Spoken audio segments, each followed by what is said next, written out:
নমস্কাৰ ND24 চাই থকাৰ বাবে আপোনাক ধন্যবাদ মই ৰাজদীপ বাইলুং বৰুৱা আজি পৰ্যবেক্ষণৰ বিষয়বস্তু সন্দৰ্ভত আপোনালোক অৱগত আমি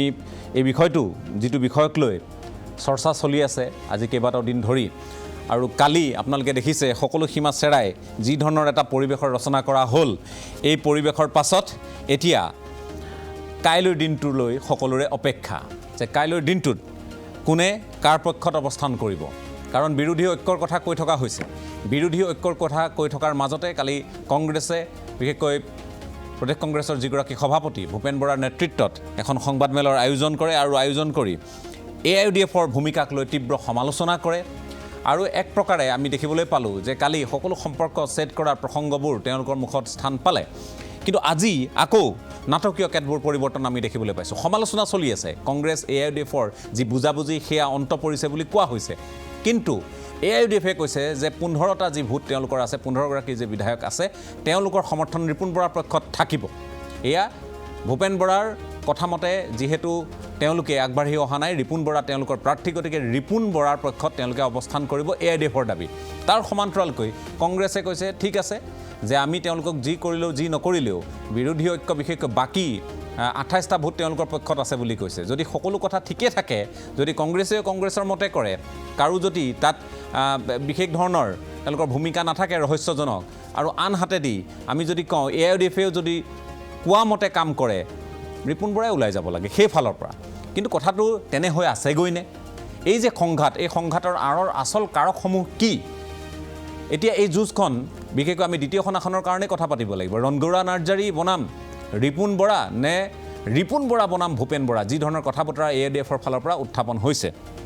আমি এই কথাখিনি পাতিব খুজিছোঁ লগতে এতিয়া ডাঙৰ প্ৰশ্নটো হৈছে আজমল বদৰুদ্দিন আজমল নে ভূপেন বৰাই ডক্টৰ হিমন্ত বিশ্ব শৰ্মাৰ এজেণ্ট দৰাচলতে কোন এই কথাখিনিও পতাৰ সময় আজি গতিকে আজি এই বিষয়টো আলোচনা কৰিব খুজিছোঁ আমাৰ মাজত আজি কেইবাগৰাকীও পেনেলিষ্ট আছে আলোচক আছে তেওঁলোকে আজি নিজা নিজা যিখিনি মতামত সেইখিনি দাঙি ধৰিব আজিৰ এই অনুষ্ঠানত আমি স্বাগতম জনাইছোঁ অনুষ্ঠানলৈ APCCৰ কাৰ্যকৰী সভাপতি তথা বিধায়ক জাকিৰ হুছেইন সিকদাৰ আমাৰ মাজত উপস্থিত আছে AIUDFৰ হৈ বিধায়ক ডক্টৰ ৰফিকুল ইছলাম ডাঙৰীয়া মই আপোনাক স্বাগতম জনাইছোঁ আমাৰ মাজত উপস্থিত আছে BJPৰ হৈ মুখপাত্ৰ পংকজ বৰবৰা ডাঙৰীয়া মই আপোনাক স্বাগতম জনাইছোঁ আমাৰ মাজত AJPৰ মুখপাত্ৰ জিয়াউৰ ৰহমান ডাঙৰীয়া উপস্থিত আছে মই আপোনাক স্বাগতম জনাইছোঁ ৰাইজৰ দলৰ হৈ সাধাৰণ সম্পাদক কমল কুমাৰ মেধি আমাৰ মাজত উপস্থিত আছে মই আপোনাকো স্বাগতম জনাইছোঁ আৰু আমাৰ একালৰ সতীৰ্থ তথা জ্যেষ্ঠ সাংবাদিক দিগন্ত দাস আমাৰ সৈতে সংযুক্ত হৈছে মই দিগন্ত দাস আপোনাকো স্বাগতম জনাইছোঁ দিগন্ত দাসো আমাৰ সৈতে সংযুক্ত হ'ব এতিয়া এই গোটেই বিষয়টোৰ আৰম্ভণি কৰিব খুজিছোঁ যিহেতু AIUDF আৰু কংগ্ৰেছৰ দুয়োগৰাকী প্ৰতিনিধি আছে দুগৰাকীকৈ বিধায়ক আছে তেওঁলোকৰ এই যে উখনা-উখনি বা তেওঁলোকৰ এই যে গালিগালাজ এটা পক্ষই আনটো পক্ষক কৰা গালিগালাজ আৰু এই গালিগালাজৰ পাছতো ৰিপুন বৰাক AIUDFে কিয় ভোট দিব বুলি কংগ্ৰেছে ভাবে বা AIUDFে নিজে কিয় দাবী কৰিছে যে আমি ৰিপুন বৰাৰ পক্ষতে অৱস্থান কৰিম এনেধৰণৰ এটা পৰিৱেশ সূচনা হোৱাৰ পিছতো সেই কথাখিনি অকণমান জানিব খুজিছোঁ গতিকে প্ৰথমে মই জাকিৰ হুছেইন সিকদাৰ আপোনাৰ কাষলৈ আহিছোঁ যে কংগ্ৰেছে কালি গোটেই কথাখিনি স্পষ্টকৈ কোৱাৰ পিছত প্ৰদেশ কংগ্ৰেছৰ সভাপতিগৰাকীয়ে কথাখিনি ক'লে আজি আকৌ মাইনাছ AIUDF আপোনালোকে এখন সংবাদমেলৰ আয়োজন কৰিলে তাতো বহু কথা কোৱা হৈছে এতিয়াও আপোনালোকে আশা কৰিছে যে AIUDFৰ ভোট বিৰোধীৰ ভোট একেটা স্থানতে পৰিব আপোনালোকে দৰাচলতে এই গোটেই পৰিৱেশটো কিয় ৰচনা কৰিলে বিশেষকৈ কংগ্ৰেছৰ কথা আমি ক'ব খুজিছোঁ AIUDF বাৰু ঠিক আছে AIUDFে এটা অৱস্থান লৈছে কিন্তু কংগ্ৰেছে ক'ৰবাত নহয় ক'ৰবাত এটা সন্দেহ কৰে নেকি এটা আশংকা আছে নেকি যে আমিও এক্সপ'জ হৈ যাব পাৰোঁ যে আমাৰো চাল চলন বহুতৰে সন্দেহৰ আৱৰ্তত আছে গতিকে আমাৰো একাংশ বিধায়কে আমাক সমৰ্থন নকৰিব পাৰে তাৰ সেই ঘটনাৰ পৰিপ্ৰেক্ষিতত এনে পৰিৱেশৰ সন্মুখীন হোৱাৰ বিৰুদ্ধে গৈ আপোনালোকে এনে এটা সিদ্ধান্ত ল'লে সেই বুলিও মানুহে কিন্তু ভাবিছে চৰ্চা হৈছে কথাবোৰ তেনে নেকি প্ৰথম কথা হৈছে কোনো কথাই কংগ্ৰেছ দলে ৰচনা কৰা নাই আজিৰ তাৰিখলৈকে যিখিনি কথা কংগ্ৰেছ দলৰ মজিয়াৰ পৰা কোৱা গৈছে আৰু যিখিনি কাম আমি কৰিছোঁ গোটেইখিনি পৰিস্থিতিয়ে বাধ্য কৰাইছে ৰাজ্যসভাৰ দুখন আসনৰ নিৰ্বাচনৰ দিন চমু অহাৰ লগে লগে ৰাজ্যসভাৰ দুখন আসনৰ নিৰ্বাচনৰ দিন নিৰ্বাচন আয়োগে ঘোষণা কৰাৰ লগে লগে অসমত ৰাজ্যসভাৰ কাৰণে নিৰ্বাচনী তৎপৰতা বৃদ্ধি পাইছিল আৰু মই ভাবোঁ এই ক্ষেত্ৰত প্ৰথমতে আপোনালোকেই সাংবাদিক বন্ধুসকলে বা সংবাদ মাধ্যমে ৰাজ্যসভাৰ দিনবাৰ ঠিক হোৱাৰ আগৰ পৰাই আপোনালোকে ইয়াক লৈ বিভিন্ন অনুষ্ঠান কৰিছিল বাতৰি পৰিৱেশন কৰিছিল যে এইবাৰৰ ৰাজ্যসভা নিৰ্বাচনত দুজন প্ৰাৰ্থী থাকিব তাত বিৰোধীৰ উমৈহতীয়া প্ৰাৰ্থীৰ নিৰ্বাচনত জয়যুক্ত হ'বনে নাই যিহেতু বিৰোধীৰ হাতত এজন প্ৰাৰ্থী জয়যুক্ত কৰাৰ কাৰণে প্ৰয়োজনীয় সংখ্যা আছে গতিকে এই লৈ বিভিন্ন ৰাজনৈতিক দল অখিল গগৈ ডাঙৰীয়া CPMৰ মনোৰঞ্জন তালুকদাৰ ডাঙৰীয়া UDFৰ সন্মানীয় বিধায়কসকল কংগ্ৰেছ দলৰ সন্মানীয় বিধায়কসকল আৰু সকলো ৰাজনৈতিক দলৰ নেতৃত্বই এই বিষয়ে বিভিন্ন সময়ত কথা বাৰ্তাবোৰ পাতিব ধৰিলে আৰু অসমৰ ৰাইজে নিৰপেক্ষ যিসকল ৰাইজ ধৰ্ম নিৰপেক্ষৰ পক্ষত থকা যিসকল ৰাইজ বিজেপিৰ সাম্প্ৰদায়িক শক্তিৰ বিৰুদ্ধে হঠতে মাত মাতা আৰু বিজেপিৰ বিৰুদ্ধে সকলো সময়তে থিয় দিয়া অসমৰ ৰাইজে আমাৰ সকলো দলকে আহ্বান জনাইছিল যে যিকোনো প্ৰকাৰে এবাৰ এজন ৰাজ্যসভাৰ প্ৰাৰ্থী জয়যুক্ত কৰি দিল্লীলৈ পঠিয়াব লাগে UDFৰ ফালৰ পৰাও কংগ্ৰেছক কোৱা গৈছিল অখিল গগৈ ডাঙৰীয়াও আমাক কৈছিল CPMৰ ফালৰ পৰাও কৈছিল যেটো সময় চুমু কৰি আহি শেষত গোটেইখিনি আনুষ্ঠানিকতা এটা হ'ল ৰিপুন বৰা ডাঙৰীয়া কেণ্ডিডেট হ'ল পৰৱৰ্তী সময়খিনিত আৰু কথা স্পষ্ট কৰিম এই কথাখিনি মই এইকাৰণে কৈছোঁ কেণ্ডিডেট হোৱাৰ পিছত আমি একেলগে মিটিং কৰিলোঁ একেলগে খানাও খালোঁ মনোনয়ন পত্ৰ দাখিল কৰিলোঁ একেলগে আমি বিভিন্ন ঘৰে ঘৰে যাই কেম্পেইনিঙো কৰিলোঁ এইকেইদিন আমি একজোট হৈ কাম কৰাৰ কাৰণে অসমৰ ৰাইজৰ আগত আমি প্ৰতিশ্ৰুতি দিলোঁ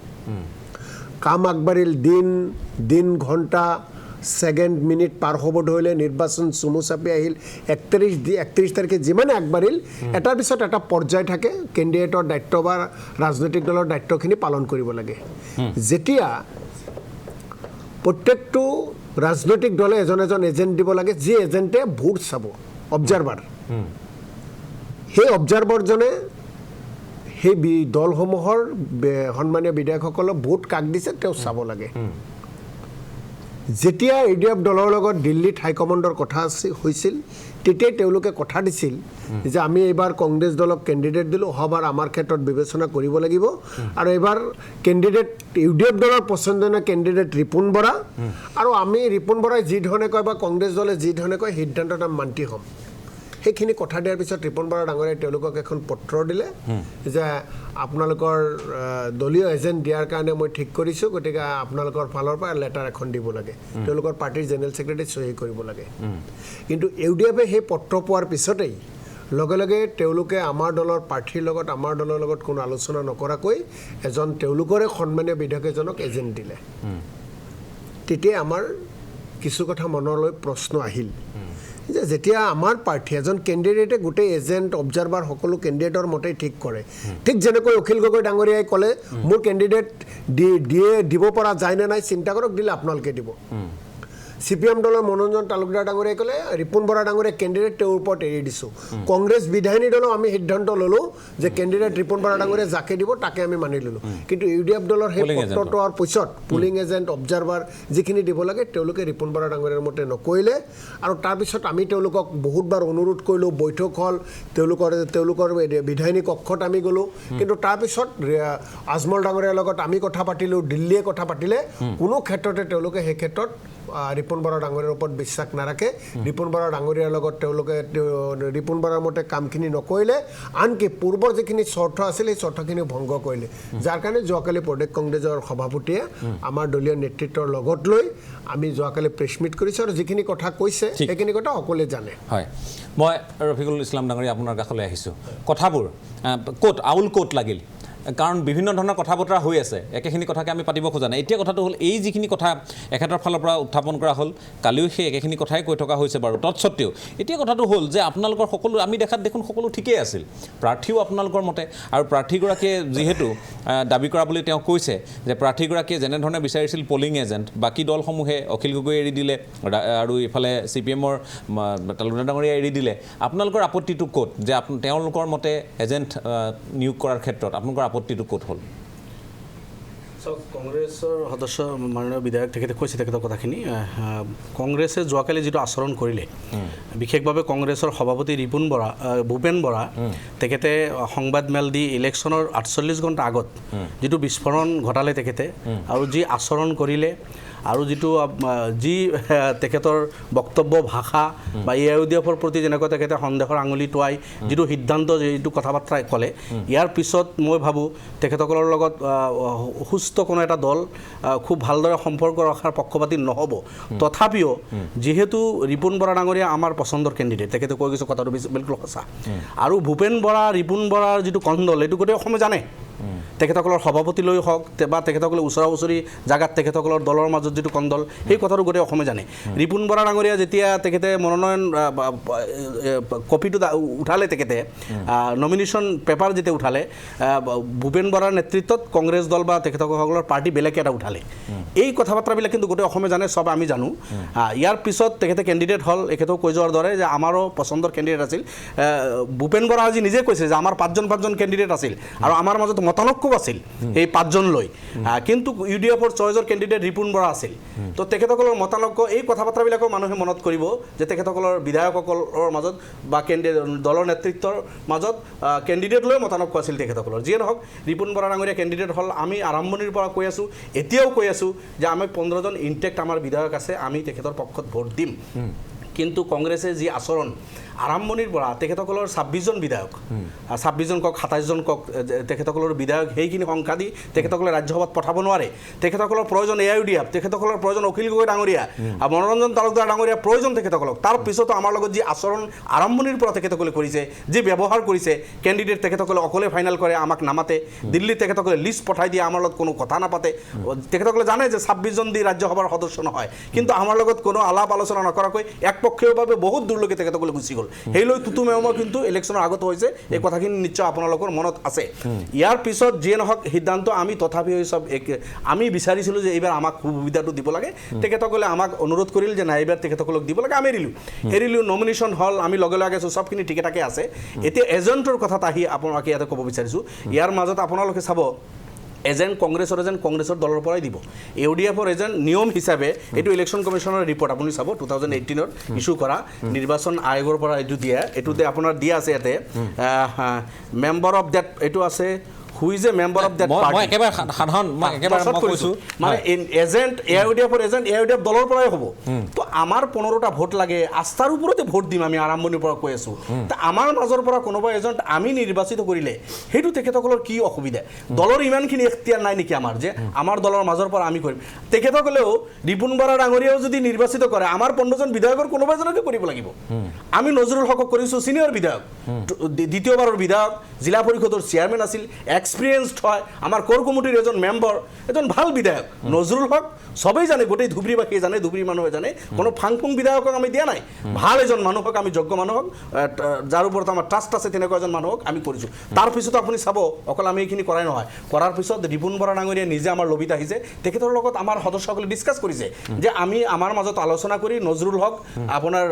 এজেণ্ট আৰু কো এজেণ্ট মুজিবুৰ ৰহমান এই দুজন হ'ব তেখেতে কোনো ধৰণৰ আপত্তি কৰা নাই এই ফটোটো আপোনালোকে দেখাই আছিল যে এইটো আমাৰ এছেম্বলি বিধায়কসকলৰ যিটো লঞ্চ আছে তাতে আমাৰ এছেম্বলি চলি আছে মই ভিতৰত আছিলোঁ সময়ত পিছত মই বাহিৰত আহি চালোঁ যে ৰিপুণ বৰা ডাঙৰীয়া কিবা লিখি আছে কি লিখি আছে এইটো আপোনালোকে টিভিতে দেখাইছে যে এই এজেণ্ট ফৰ্ম যিটো আমাৰ দলৰ পৰা উঠাই আনিছিল তেখেতক এইটো ইনফৰ্ম কৰিলে যে আমি নজৰুল হকৰ কথা আমি আলাপ আলোচনাৰ মাধ্যমে এইটো সিদ্ধান্ত কৰিছোঁ কৈ এজেণ্ট মুজিবুৰ ৰহমান তেখেতে কোনো ধৰণৰ আপত্তি নকৰাকৈ ভাল তেখেতে নিজে হাতেই ফৰ্মটো ফিল আপ কৰিছে আমাৰ দলৰ সাধাৰণ সম্পাদক বিধায়ক বছিৰ কাছিমি ডাঙৰীয়া সেইটো আপোনাৰ চাইন কৰি তেখেতে চাইন কৰিব লাগিব দলৰ ফালৰ পৰা তেখেতে কৰিছে কিন্তু সেই ফৰ্মটো ফিল আপ কৰা যদি হেণ্ড ৰাইটিং ৰিপুণ বৰা ডাঙৰীয়া নিজৰ হেণ্ড ৰাইটিং সেই তেখেতে ফৰ্ম ফিল আপ কৰি দিছে বছিৰ কাছিমি চাইন কৰাৰ পিছত এইটো প্ৰিন্সিপাল ছেক্ৰেটাৰীৰ ওচৰত ছাবমিট কৰা হৈছে তাৰপিছত ভূপেন বৰাই কৈছে যে ৰিপুণ বৰাৰ চাইন জাল কৰিছে এইটো আমাৰ দলৰ ওপৰত ব্লেম দিছে এটা দলৰ সভাপতি দুদিন পিছত ভোট আমাৰ ভোট লাগিব আমাৰ ভোট নহ'লে তোমাৰ কেণ্ডিডেট নিজিকে কিয় কৰিলে বুলি ভাবে ভূপেন বৰাই এইটো কিয় কৰিলে বুলি ভাবে ভূপেন বৰাই এইটো ৰিপুণ বৰাক পলিটিকেলি হত্যা কৰিছে ভূপেন বৰা কিয় লগ দিলে কংগ্ৰেছৰ বাকী সতীৰ্থসকলে যদি এই ধৰণে ভূপেন বৰাই আমি যোৱা ইলেকশ্যনত একেলগে খেলিছোঁ কংগ্ৰেছৰ লগত আমি দেখিছোঁ তেতিয়া আপোনাৰ প্ৰদ্যুৎ বৰদলৈ আপোনাৰ মুখ্যমন্ত্ৰী কেণ্ডিডেট আপোনাৰ গৌৰৱ গগৈ মুখ্যমন্ত্ৰী কেণ্ডিডেট ইফালে গোটেইকেইজন তেখেতকৰ CLP লিডাৰ মুখ্যমন্ত্ৰী কেণ্ডিডেট ৰিপুণ বৰা মুখ্যমন্ত্ৰী কেণ্ডিডেট এতিয়াতো আৰু ভূপেন বৰা সৰ্বসাৰ্বা গতিকে ৰিপুণ বৰা যদি ৰাজ্যসভাত যদি ৰিপুণ বৰা জিকি যায় তেতিয়া অসমৰ শক্তিশালী লিডাৰ হ'ব কংগ্ৰেছৰ এই কথাখিনি ভূপেন বৰাই কেতিয়াও সহ্য কৰিব নোৱাৰে জাকিৰ হুছেইন চিকদাৰ মই নাজানো যদি সকলো ঠিকে আছে আছিল সকলো যদি ৰিপুণ বৰাই চহী কৰাই হয় কথাবোৰ তেখেতৰ তেখেতৰ হাতেদি সেই প্ৰপত্ৰ পূৰণ কৰিছে তাৰ পিছতো এই কথাবোৰ কিয় ওলাইছে এতিয়া ব্যক্তিগতভাৱে আজি পেনেলিষ্ট UDFৰ সন্মানীয় বিধায়ক তেখেতক মই সন্মান কৰোঁ শ্ৰদ্ধাও কৰোঁ ধৰ্মীয় লাইনতো মই শ্ৰদ্ধা কৰোঁ গতিকে গোটেই কথাবিলাক মই ভাবোঁ যে এই যে UDFৰ যিটো পাকচক্ৰ এই গোটেই UDFৰ পাকচক্ৰৰ যিসকলে নেতৃত্ব লৈছে সেই নেতৃত্বৰ মাজত তেওঁ নাই কিছু কথা তেওঁক অন্ধকাৰত ৰাখিছে নহ'লে তেওঁ আজি তেনেকৈ কথাখিনি নক'লেহেঁতেন মই প্ৰথমে একবাৰ স্পষ্ট কৰি দিওঁ ভূপেন বৰা ডাঙৰীয়াই যোৱাকালি সংবাদমেল যোগে যিখিনি সিদ্ধান্ত কৈছে সেইখিনি ভূপেন বৰাৰ সিদ্ধান্ত নহয় সেয়া কংগ্ৰেছ দলৰ সিদ্ধান্ত কংগ্ৰেছ দল ভূপেন বৰাক দায়িত্ব দিয়া হৈছিল আপুনি এনেকৈ কথাখিনি ক'ব লাগে গতিকে অসমৰ প্ৰতিজন কংগ্ৰেছী ভাৰতবৰ্ষৰ প্ৰতিজন কংগ্ৰেছী ভূপেন বৰাৰ লগত আছে এই যে তেখেতে ক'লে AIODF ধোকেবাজ বা এই যে বিশ্বাসঘাতক এই কথাখিনি AICC বা APC মই আপোনাৰ তেওঁৰ প্ৰতিটো কথাৰ উত্তৰ মই দিম তেখেতে আৰু এটা কথা কৈছে যে আমাৰ মাজত যিটো লোভী খেন্দিকৰ কথা কৈছে ৰিপুণ বৰা ভূপেন বৰাৰ মাজত যিটো সংঘাতৰ কথা কৈছে মই ভাবোঁ যে চাওক UDFৰ দল তেওঁলোকে দল কৰে তেওঁলোকৰ নিজস্ব চিন্তা চৰ্চা আছে আমাৰ দলৰ ভিতৰত কাৰ লগত ভাল বেয়া এই কথাবিলাকৰ মাজত তেওঁলোকে সোমাব নালাগে আৰু এই কথাখিনি তেওঁলোকে দূৰৰ পৰা মৰিচিকাহে দেখি আছে আমাৰ দলৰ মাজত কোনো সংঘাত নাই আমাৰ দলৰ মাজত কোনো সংঘাত নাই ৰিপুণ বৰা ভূপেন বৰা ডাঙৰ একেলগে কাম কৰি আছে একেলগে ভাই হিচাপে কাম কৰি আছে আৰু আপুনি কওক এটা ৰাজ্যিক পৰ্যায়ৰ সভাপতি এজনে ৰাষ্ট্ৰীয় দলৰ ৰাজ্যিক পৰ্যায়ৰ সভাপতি এজনে কাৰোবাৰ ওপৰত অসন্তুষ্ট থাকিলে কাৰোবাক বেয়া পালে তেওঁক দলে টিকেট দিব নেকি কেতিয়াও নিদিয়ে গতিকে এই যে ৰিপুণ বৰা ডাঙৰীয়াই যে টিকেট পাইছে তাত অন্তিম চিলমোহৰ ষ্টেটৰ পৰা কোনে মাৰিছে অন্তিম চিলমোহৰতো ভূপেন বৰা ডাঙৰীয়াই মাৰিছে গতিকে তেওঁলোকক এইবিলাক কথা দ্বিতীয় কথা তেওঁলোকে আৰু এটা কথা কৈছে কংগ্ৰেছে লিষ্ট পঠালে আমাক নজনালে তেখেতে হয়তো পাহৰিছে আপোনালোকেও জানে বাতৰি পৰিৱেশন কৰিছে UDFৰ নেতৃত্বই কি কৈছিল আমি ৰাজ্যিক নেতৃত্বক বিশ্বাস নকৰোঁ আমি দিল্লীত কথা পাতিম এইকাৰণেই কৈছিল যে দিল্লীৰ মানুহখিনি অত্যন্ত বিজি থাকে অসমৰ মানুহে UDFৰ সকলো মানুহক নহয় 2-4জন নেতাৰ চৰিত্ৰ জানে 2-4জন নেতাই কোনটো ক'লে ক'লে ক'লে আম কোনটো হ'ব সেই কথাখিনি অসমৰ নেতাসকলে জানে কংগ্ৰেছী নেতৃত্বই জানে যাৰ কাৰণে কিছু তেওঁলোকে দিল্লীৰ লগত কথা পাতিলে মই সেইবিলাকত নাযাওঁ মোৰ কথা হ'ল যে ভূপেন বৰা ডাঙৰীয়াৰ কথাখিনি দলীয় কথা আৰু যিখিনি ৰিপুণ বৰাৰ এটা চহীৰ কথা কৈছে ফটোৰ কথা কৈছে আছে 29 তাৰিখে ৰাতি 1 বজাত ৰিপুণ বৰা ডাঙৰীয়াই তেওঁলোকক এখন পত্ৰ দিলে 30 তাৰিখে ৰাতিপুৱা তেওঁলোকে জনাই দিলে নজৰুল ইছলামক এজেণ্ট ইতিমধ্যে জমা দিলে তাৰপিছত দুপৰীয়া ৰিপুণ বৰা ডাঙৰীয়া তেওঁলোকৰ কক্ষত সোমালে ৰিপুণ বৰা ডাঙৰীয়াক ক'লে আপুনি অভিজ্ঞ এজন ব্যক্তি এই ফৰ্ম কেনেকৈ ফিল আপ কৰিব লাগে এবাৰ আমাক দেখাই দিয়ক আপুনি যিটো দেখাই আছে ধুনীয়াকৈ দেখাই দিছে আৰু সেই ফৰ্মটো নজৰুল ইছলামৰ ফৰ্ম নাই ফৰ্ম নহয় বেলেগৰ এজনৰ ফৰ্ম গতিকে সেই কথাখিনি ফৰ্ম ফিল আপ কৰি আছিল এতিয়া মই আপুনি বন্ধু সেইটো ফটো মাৰাৰ কি অৰ্থ আৰু আমাৰ হাতত তথ্য আছে সেই কথাবিলাক ভূপেন বৰা ডাঙৰীয়াই সংবাদমেল সম্বোধন কৰাৰ আগতেই সেই ফটো UDF দলৰ এজন সন্মানীয় বিধায়কে এটা চেনেলৰ সাংবাদিকক তেওঁৰ হোৱাটছআপৰ পৰা গৈছে আৰু এইটো ক্ষেত্ৰত তেওঁলোকে যদি লিখিত দিয়ে যে মোৰ হোৱাটছআপ চেক কৰক কেতিয়া কি পঠাইছোঁ ক'ত কি মেছেজ দিছোঁ সেই কথাখিনি নিশ্চিতভাৱে সত্য উদ্ঘাটন হ'ব গতিকে সেই ফটো মাৰা এই যে ফটোটো মাৰিলে তেওঁলোকে পঠাই দিলে এই মোক ক'ব দিয়ক সেই কথাখিনিৰ ওপৰত আপুনি ভাবক তেওঁলোকৰ আচল উদ্দেশ্য UDFৰ প্ৰতিজন বিধায়কৰ প্ৰতি আমাৰ কোনো আক্ষেপ নাই নিৰ্দিষ্ট কেইজনমান ব্যক্তিয়ে বৰদলৈ আমাৰ আলোচক যিহেতু আছে কমল কুমাৰ মেধি আপোনালোকৰ দলো বিশেষকৈ আপোনাৰ বিধায়ক অখিল গগৈ ডাঙৰীয়া এই গোটেই প্ৰক্ৰিয়াটোত চামিল হৈ আছে আৰু বিৰোধী ঐক্য যি আমি কথা কৈ আহিছোঁ তাত এই বিৰোধী ঐক্যৰ অন্যতম অংশীদাৰ হৈ গ'ল অখিল গগৈ বা ৰাইজৰ দল এজন বিধায়ক হ'লেও তেওঁলোকৰ কিন্তু ভোট ৰিপুণ বৰাৰ পক্ষত পৰিব এই কথাটো বাৰম্বাৰ কৈছে আজিও তেওঁ যেতিয়া AIODFক বাদ দি যেতিয়া সংবাদমেলৰ আয়োজন কৰা হৈছিল তেতিয়া অখিল গগৈ তাত আছিল আৰু কাকো ৰেহাই দিয়া নহ'ব এই ধৰণৰ এটা হুংকাৰ অখিল গগৈ কিন্তু দিছে কংগ্ৰেছে যদি ভুল কৰিছে কংগ্ৰেছক ৰেহাই দিয়া নহ'ব AIODFে যদি ভুল কৰিছে AIODFকো ৰেহাই দিয়া নহ'ব এনেধৰণৰ কথা বিৰোধী ঐক্য থানবান কৰাৰ কাৰণে এই ষড়যন্ত্ৰত লিপ্ত হোৱাৰ কাৰণে বা বিজেপিৰ জালত ভৰি দিয়াৰ কাৰণে তেওঁ তেনেধৰণৰ কথা কিছুমান কৈছে আপোনাৰ এই কালিৰ গোটেই ঘটনাৱলী প্ৰত্যক্ষ কৰাৰ পিছত আপোনালোকো যিহেতু গোটেই ৰাজনীতি ওচৰৰ পৰা প্ৰত্যক্ষ কৰিছে কি দেখিছে খুব চমুকৈ প্ৰথমে কালিৰ যিটো সংবাদমেল কংগ্ৰেছ দলে দিলে এইটো কংগ্ৰেছ দলৰ সিদ্ধান্ত কিন্তু এইটো মই ভাবোঁ যে ৰণকৌশলগত দিশৰ পৰা এইটো কিমান কামত আহিব নাজানো মই ভাবিছোঁ যে এইটো এটা কৌশলগত অৱস্থান কংগ্ৰেছৰ কৌশলগত কাৰণত তেওঁলোকে সংবাদমেল দিছে কিন্তু এটা কথা মন কৰিব যে প্ৰথমৰে পৰা ৰাজ্যসভা নিৰ্বাচনৰ যেতিয়া উকমুকনি আৰম্ভ হৈছে তেতিয়াৰে পৰা অসমৰ মুখ্যমন্ত্ৰী আৰু কেইগৰাকীমান মন্ত্ৰী বিজেপিৰ বিধায়কে এটা পটভূমি তৈয়াৰ কৰি দিছিলে, এটা অবিশ্বাসৰ বাতাবৰণ তৈয়াৰ কৰি দিছিলে আৰু সেই অবিশ্বাসৰ বাতাবৰণটো এনেকুৱা ধৰণে মানে ক্ৰমাগতভাৱে লৈ যোৱা হ'ল য'ত লাহে লাহে AIDFৰ কিছু নেতাই ভৰি দিলে, কংগ্ৰেছৰ কিছু নেতাই ভৰি দিয়া যেন আমাৰ অনুমান হয়। তাৰমানে অবিশ্বাসৰ বাতাবৰণটোক সাৰ পানী যোগালে, চবেই যেন অবিশ্বাসৰ বাতাবৰণটোক সাৰ পানী যোগালে। কিন্তু আমি সকলোৱে প্ৰথমৰ পৰা এটা কথা কৈ আছোঁ, বিশেষকৈ ৰাইজৰ দলে বাৰে বাৰে এটা কথা কৈ আছে যে বিজেপিয়ে যিখন জাল তৰিছে তাত আপোনালোকে সকলোৱে ভৰি নিদিব, কোনেও ভৰি নিদিব, বিৰোধী বিধায়কসকলে ভৰি নিদিব। এইখন তেওঁলোকে পৰিকল্পিতভাৱে পতা এখন জাল, এটা অবিশ্বাসৰ বাতাবৰণ তৈয়াৰ কৰি বিৰোধীক টচনচ কৰা, বিৰোধীক ভাগ ভাগ কৰা এটা ষড়যন্ত্ৰ কৰিছে। আজি হিমন্ত বিশ্ব শৰ্মা বা মন্ত্ৰীসকলে তেওঁলোকে যদি ইমানেই নিশ্চিত হৈ আছে, কিন্তু তেওঁলোকেতো সাংঘাতিক, আমি যিমান দূৰ খবৰ পাই আছোঁ তেওঁলোকে সাংঘাতিক টেনশ্যনত আছে, সাংঘাতিক এটা আশংকাত আছে যে তেওঁলোকৰ দ্বিতীয় প্ৰাৰ্থীজন জিকিব পাৰিবনে নাই। আৰু আমি সকলোৱে জানো যে দ্বিতীয় প্ৰাৰ্থীজন আচলতে জিকিব নোৱাৰে সংখ্যাৰ ফালৰ পৰা, যদিহে AIDF বা কংগ্ৰেছৰ বা ৰাইজৰ দল বা CPMৰ কোনোবা এজনে বা দুজনে যদি ৰিপুণ বৰাক গাদ্দাৰী নকৰে। কিন্তু এটা পৰিৱেশ তৈয়াৰ কৰা হ'ল আৰু সেই পৰিৱেশত কংগ্ৰেছ UDF, বিশেষকৈ কংগ্ৰেছ আৰু UDFৰ কিছু নেতাই ভৰি দিলে, এনেকুৱা এটা আমাৰ আশংকা হৈছে। তেনেকুৱা এটা বাতাবৰণ চলি থাকোঁতে কালি কংগ্ৰেছৰ সংবাদমেলখন দিয়া হ'ল। মই ভাবোঁ যে সিদিনাও আপোনাৰ ইয়াত টকশ্ব'ত মই কৈছিলোঁ যে বিৰোধীৰ ঐক্য সম্পৰ্কে ক'বলগীয়া বহুত কথা আমাৰো আছে। যদিও আমি এটা নতুন দল, এজনে মাত্ৰ বিধায়ক, তথাপি আমাৰ ক'বলগীয়া বহুত কথা আছে। কৌশলগত কাৰণতে আমি 31 তাৰিখ অন্ততঃ ৰাজ্যসভা নিৰ্বাচনটো পাৰ হৈ যাওক না, ৰাজ্যসভা নিৰ্বাচনটো পাৰ হোৱাৰ পিছত আমি বিৰোধী একতাৰ ক্ষেত্ৰত কি কি চেলেঞ্জ আছে, কি কি সীমাবদ্ধতা আছে, এই কথাবিলাক আমি পাতিম। কিন্তু পৰিৱেশটো এতিয়া এনেকুৱা হৈছে, চবেই চবক মুকলিকৈ কৈ আছে, কিন্তু তাৰ মাজতো আমি আশা কৰোঁ যে এটা সাংঘাতিক ধৰণৰ পৰিৱেশ দেশত বা ৰাজ্যত যিটো পৰিৱেশ হৈ আছে, আৰু বিজেপিয়ে আমি দেখিছোঁ যে য'ত তেওঁলোকৰ 2-3জন MLA তাতো তেওঁলোকে কেতিয়াবা চৰকাৰ গঠন কৰিছে। গতিকে এই গোটেই ফাউল খেলা ৰাজনীতিটো বিজেপিয়ে যি ধৰণে গোটেই ভাৰতবৰ্ষতে তৰি পেলালে, তাৰ মাজত যদি বিৰোধী একতাটো এটা সময়ৰ আহ্বান বুলি লয়, সময়ৰ আহ্বান হিচাপে লয়, যদি সচেতনভাৱে আৰু এটা দায়বদ্ধতাৰে যদি এইবাৰ ভোট প্ৰদান নকৰে, এইবাৰ যদি বিৰোধীৰ একতাটো কাইলৈ প্ৰদৰ্শন কৰিব নোৱাৰে, তেনেহ'লে দেখা যাব যে অসমৰ জনতা হতাশ হ'ব। অসমৰ জনতাই হতাশ হৈ তাৰ গোটেই বিৰোধী বিধায়কে আজি যি UDFে বেলেগকৈ ৰাজনীতি কৰিম বুলি ভাবিছে, কংগ্ৰেছে বেলেগকৈ ৰাজনীতি কৰিম বুলি ভাবিছে, কিন্তু মনত ৰাখিব কালি যদি আমি একতাটো দেখুৱাই দিব নোৱাৰোঁ, অসমৰ জনতাই এই কথাটো কিন্তু গ্ৰহণ নকৰে আৰু এই ৰাজনীতি, এই ভাগ ভাগ কৰা ৰাজনীতিটো নিজৰ কাৰণে এইটো বুমেৰাং হ'ব। ঠিক আছে, সেইকাৰণে আমাৰ আহ্বান, আজিৰ দিনটোতো আহ্বান যে বিৰোধী বিধায়কখিনি একগোট হৈ ৰাখক।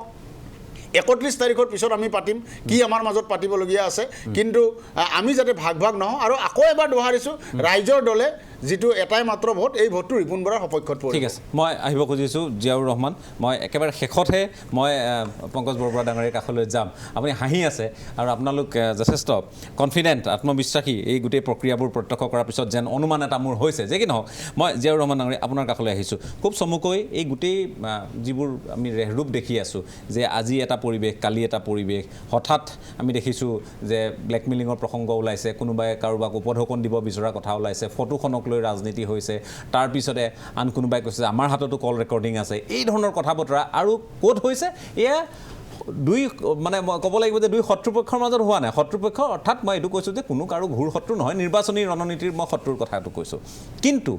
হৈছে এই ঐক্যবদ্ধ বিৰোধী বুলি এটা নতুন যিহেতু পৰিচয় লৈ অহা হৈছিল, মানুহক এটা কথা বুজাব যত্ন কৰা হৈছিল, যিটো কমল মেধিয়ে কৈছে যে এইটো খুব ডাঙৰ কথা যদি সেই ঐক্যবদ্ধ অৱস্থানটো আমি দেখুৱাই ৰাখিব পাৰোঁ অনাগত সময়লৈ। কিন্তু তেনেধৰণৰ হৈ থকা নাই পৰিৱেশটো। এতিয়া গালি গালাজ, ব্লেকমেইলিং, এই ধৰণৰ কথা, বিভিন্ন ধৰণৰ তথ্য পাতি লৈ সংবাদমেল, এই ধৰণৰ কথা, আৰু নিৰ্বাচন আছে কাইলৈ। গতিকে আপুনি কি বুজিছে গোটেই পৰিৱেশটো চাই? ৰাজদীপ বাইলং বৰুৱা ডাঙৰীয়া বৰ আশা লৈ ৰাজনীতিলৈ আহিছিলোঁ। আপুনি জানে ৰাজনীতিৰ মই নিজকে ইণ্টাৰ্ণ বুলি কওঁ, ছাত্ৰ, শিকি আছোঁ ৰাজনীতি। আৰু আমি নতুন প্ৰজন্মক, ভৱিষ্যতৰ প্ৰজন্মক এটা বাট দেখুৱাবৰ কাৰণে, তেওঁলোকক এখন উপযুক্ত মঞ্চ এখন দিবৰ কাৰণে চেষ্টা কৰি আছোঁ বুলি আমি কৈ থাকোঁ, আৰু সেইটো আমাৰ উদ্দেশ্য। কিন্তু আমাতকৈ জ্যেষ্ঠ যিসকল এই ৰাজনীতিত ইমান দিনীয়া দপদপাই আছে, যিসকলে আচলতে ৰাজ্যখনক এটা গতি প্ৰদান কৰি আছে, গতি প্ৰদান কৰাৰ দায়িত্ব যিসকলৰ হাতত আছে, তেওঁলোকৰ এনেকুৱা ধৰণৰ আচৰণে আমাক বৰ হতাশ কৰে। আমাৰ নতুন প্ৰজন্মৰ, ৰাইজৰ ৰাজনীতিৰ প্ৰতি আস্থা নাইকিয়া কৰাৰ যিটো ষড়যন্ত্ৰ শব্দটো মই কৈছোঁ, পৰিকল্পিত ষড়যন্ত্ৰ, সেই ষড়যন্ত্ৰটোৱে যেন আৰু শক্তি পায়। ষড়যন্ত্ৰ বুলি মই এইকাৰণে কৈছোঁ যে মই সাংবাদিক আছিলোঁ, আপুনি জানে, আৰু 2010 চনত যেতিয়া বিধায়ক কিনা বিচা হৈছিল অপেন, এতিয়াৰ বৰ্তমানৰ মুখ্যমন্ত্ৰী ডক্টৰ হিমন্ত বিশ্ব শৰ্মাই ডাঙৰীয়াই 4জনকে বিধায়ক এখন গাড়ীত বহুৱাই ৰকিবুল হুছেইন ডাঙৰীয়াৰ লগত আছিল, কিনি আনিছোঁ বুলি কৈছিল, মুৰ্গীৰ পোৱালি লৈ আহিছোঁ বুলি কৈছিল। গাড়ীৰ পৰা নামোতে মই সন্মুখত থিয় হৈ আছোঁ আৰু সগৌৰৱে ঘোষণা কৰিছিল। অসমৰ ৰাজনীতিত, ভাৰতৰ ৰাজনীতিত আগতো হৰ্চ ট্ৰেডিং হৈছে, বিধায়ক কিনা বেচা হৈছে, কিন্তু কোনেও ইমান মুকলিকৈ এনেকৈ কিনি আনিছোঁ বুলি কোৱা নাছিল। সকলোৱে মনে মনে কৰিছিল। এই প্ৰথমবাৰ হিমন্ত বিশ্ব শৰ্মা ডাঙৰীয়াই ফিতা কাটিছিল যে মুকলি হৰ্চ ট্ৰেডিং। তাৰপিছত আমি দেখিছোঁ 2014 চনত বিশ্বজিৎ দৈমাৰী ডাঙৰীয়া, এতিয়া আমাৰ অধ্যক্ষ, তেখেতক নিৰ্বাচিত কৰি পঠিয়াব লাগে। বীৰেন্দ্ৰ প্ৰসাদ বৈশ্য আছিল কেণ্ডিডেট, বিশ্বজিৎ দৈমাৰীয়ে ভুৱনেশ্বৰ কলিতা কেণ্ডিডেট আছিল, দুগৰাকীক পঠিয়াব লাগে। তেতিয়াও মুকলি হৰ্চ ট্ৰেডিং কৰিছিল। গতিকে এই যে অসমৰ ৰাজনীতিক তেওঁলোকে কলুষিত কৰি পেলাইছিল, বিশেষকৈ হিমন্ত বিশ্ব শৰ্মা ডাঙৰীয়াৰ নেতৃত্বত, আৰু আজি ৰাজনীতিৰ বাগজৰি তেখেতৰ হাততে আছে। গতিকে মই ভাবোঁ গোটেই ৰাজনৈতিক পথাৰখনক আৰু বেছি কলুষিত, তাৰমানে কি, এই ক'ৰবাত এটা কাৰ্টুন পঢ়িছিলোঁ যে দুৰ্নীতি নিবাৰণৰ উপায় কি,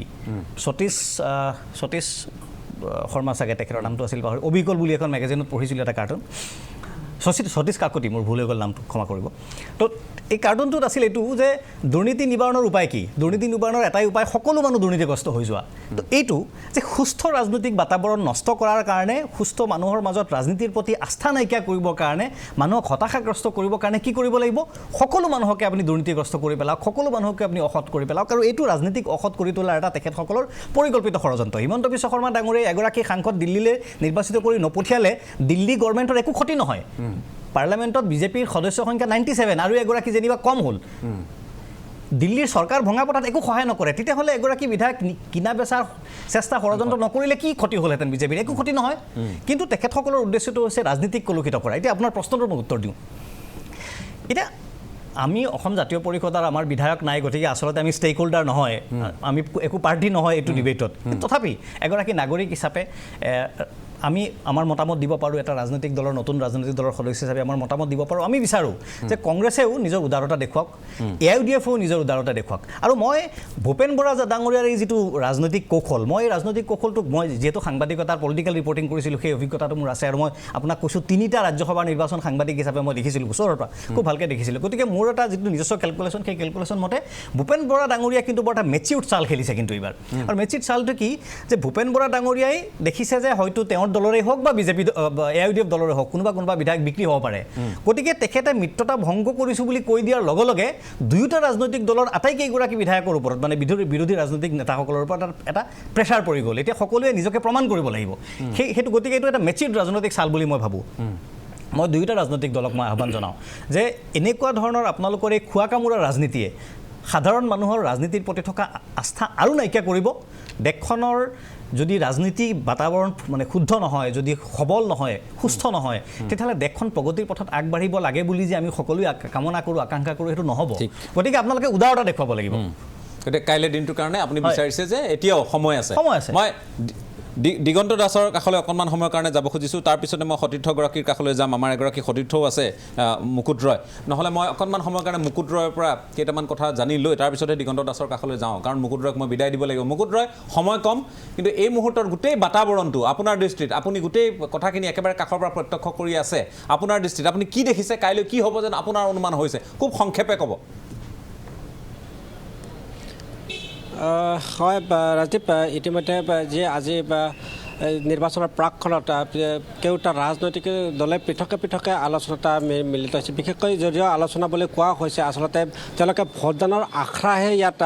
আখৰাত উপনীত হৈছে, যে তেওঁলোকে আখৰা কৰিবলৈ বাধ্য হৈ পৰিছে। কাৰণ যদি ৰাজ্যসভাৰ নিৰ্বাচনত যেতিয়া ভোটাধিকাৰ সাব্যস্ত কৰিব, এই ভোটাধিকাৰ সাব্যস্ত কৰাৰ সময়ত যদি তিলমানো বা হিনদেৰি হয়, তেতিয়াহ'লে ভোট নাকচ হোৱাৰ যথেষ্ট সম্ভাৱনা আছে। ইতিমধ্যে যি ভোট নাকচক কেন্দ্ৰ কৰে বা যি এজেণ্ট নিয়োগক কেন্দ্ৰ কৰে, যে দিছপুৰৰ ৰাজনীতি উত্তাল হৈ আছে তাকে লৈ শাসক বিৰোধী উভয় পক্ষৰ বিধায়কসকল শংকিত হৈছে হয়তো এই শংকা ব্যক্ত নকৰিবও পাৰে মৌখিকভাৱে কাৰণ তেওঁলোকৰ মূৰত এটা চাপ আছে যদি বা কেনেবাকৈ কোনো এজন বিধায়কৰ বিশেষকৈ বিৰোধী পক্ষৰ বিধায়কৰ যদি ভোট নাকচ হয় তেতিয়াহ'লে হয়তো হৰ্চ ট্ৰেডিঙৰ বলি হোৱাৰ কথাও পোহৰলৈ আহিব পাৰে কাৰণ যেতিয়া ৰাজ্যসভা নিৰ্বাচনত ভোটদান কৰিব এই ভোটদান কৰাৰ পিছতে সংশ্লিষ্ট বিধায়কসকলে নিৰ্দিষ্ট এজেণ্টক তেওঁলোকে কাৰ পক্ষত কেনেধৰণে ভোটদান কৰিলে সেয়া প্ৰত্যক্ষ কৰাব লাগিব আৰু ইয়াকে লৈ নিশ্চিতভাৱে তেওঁলোকৰ মূৰত এটা চাপ থাকে আৰু ইয়াৰ পৰিপ্ৰেক্ষিততে শাসক বিৰোধী উভয় পক্ষই অৰ্থাৎ আজি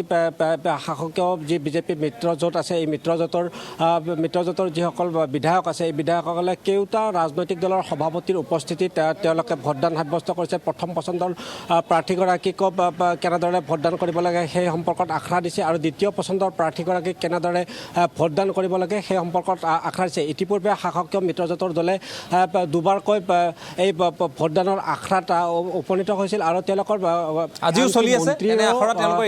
আছে বৰ্তমানে কৰ্তব্য হয় ইতিমধ্যে বিজেপি মিত্ৰজোঁটৰ যি আখৰা আছিল সেই আখৰা ইতিমধ্যে শেষ হৈছে আৰু বিধায়কসকল ইতিমধ্যে ওলাই গৈ আছে মই ভিডিঅ' জাৰ্নেলিষ্ট বিপুলক দেখুৱাবলৈ অনুৰোধ জনাম ইতিমধ্যে বিধায়কসকল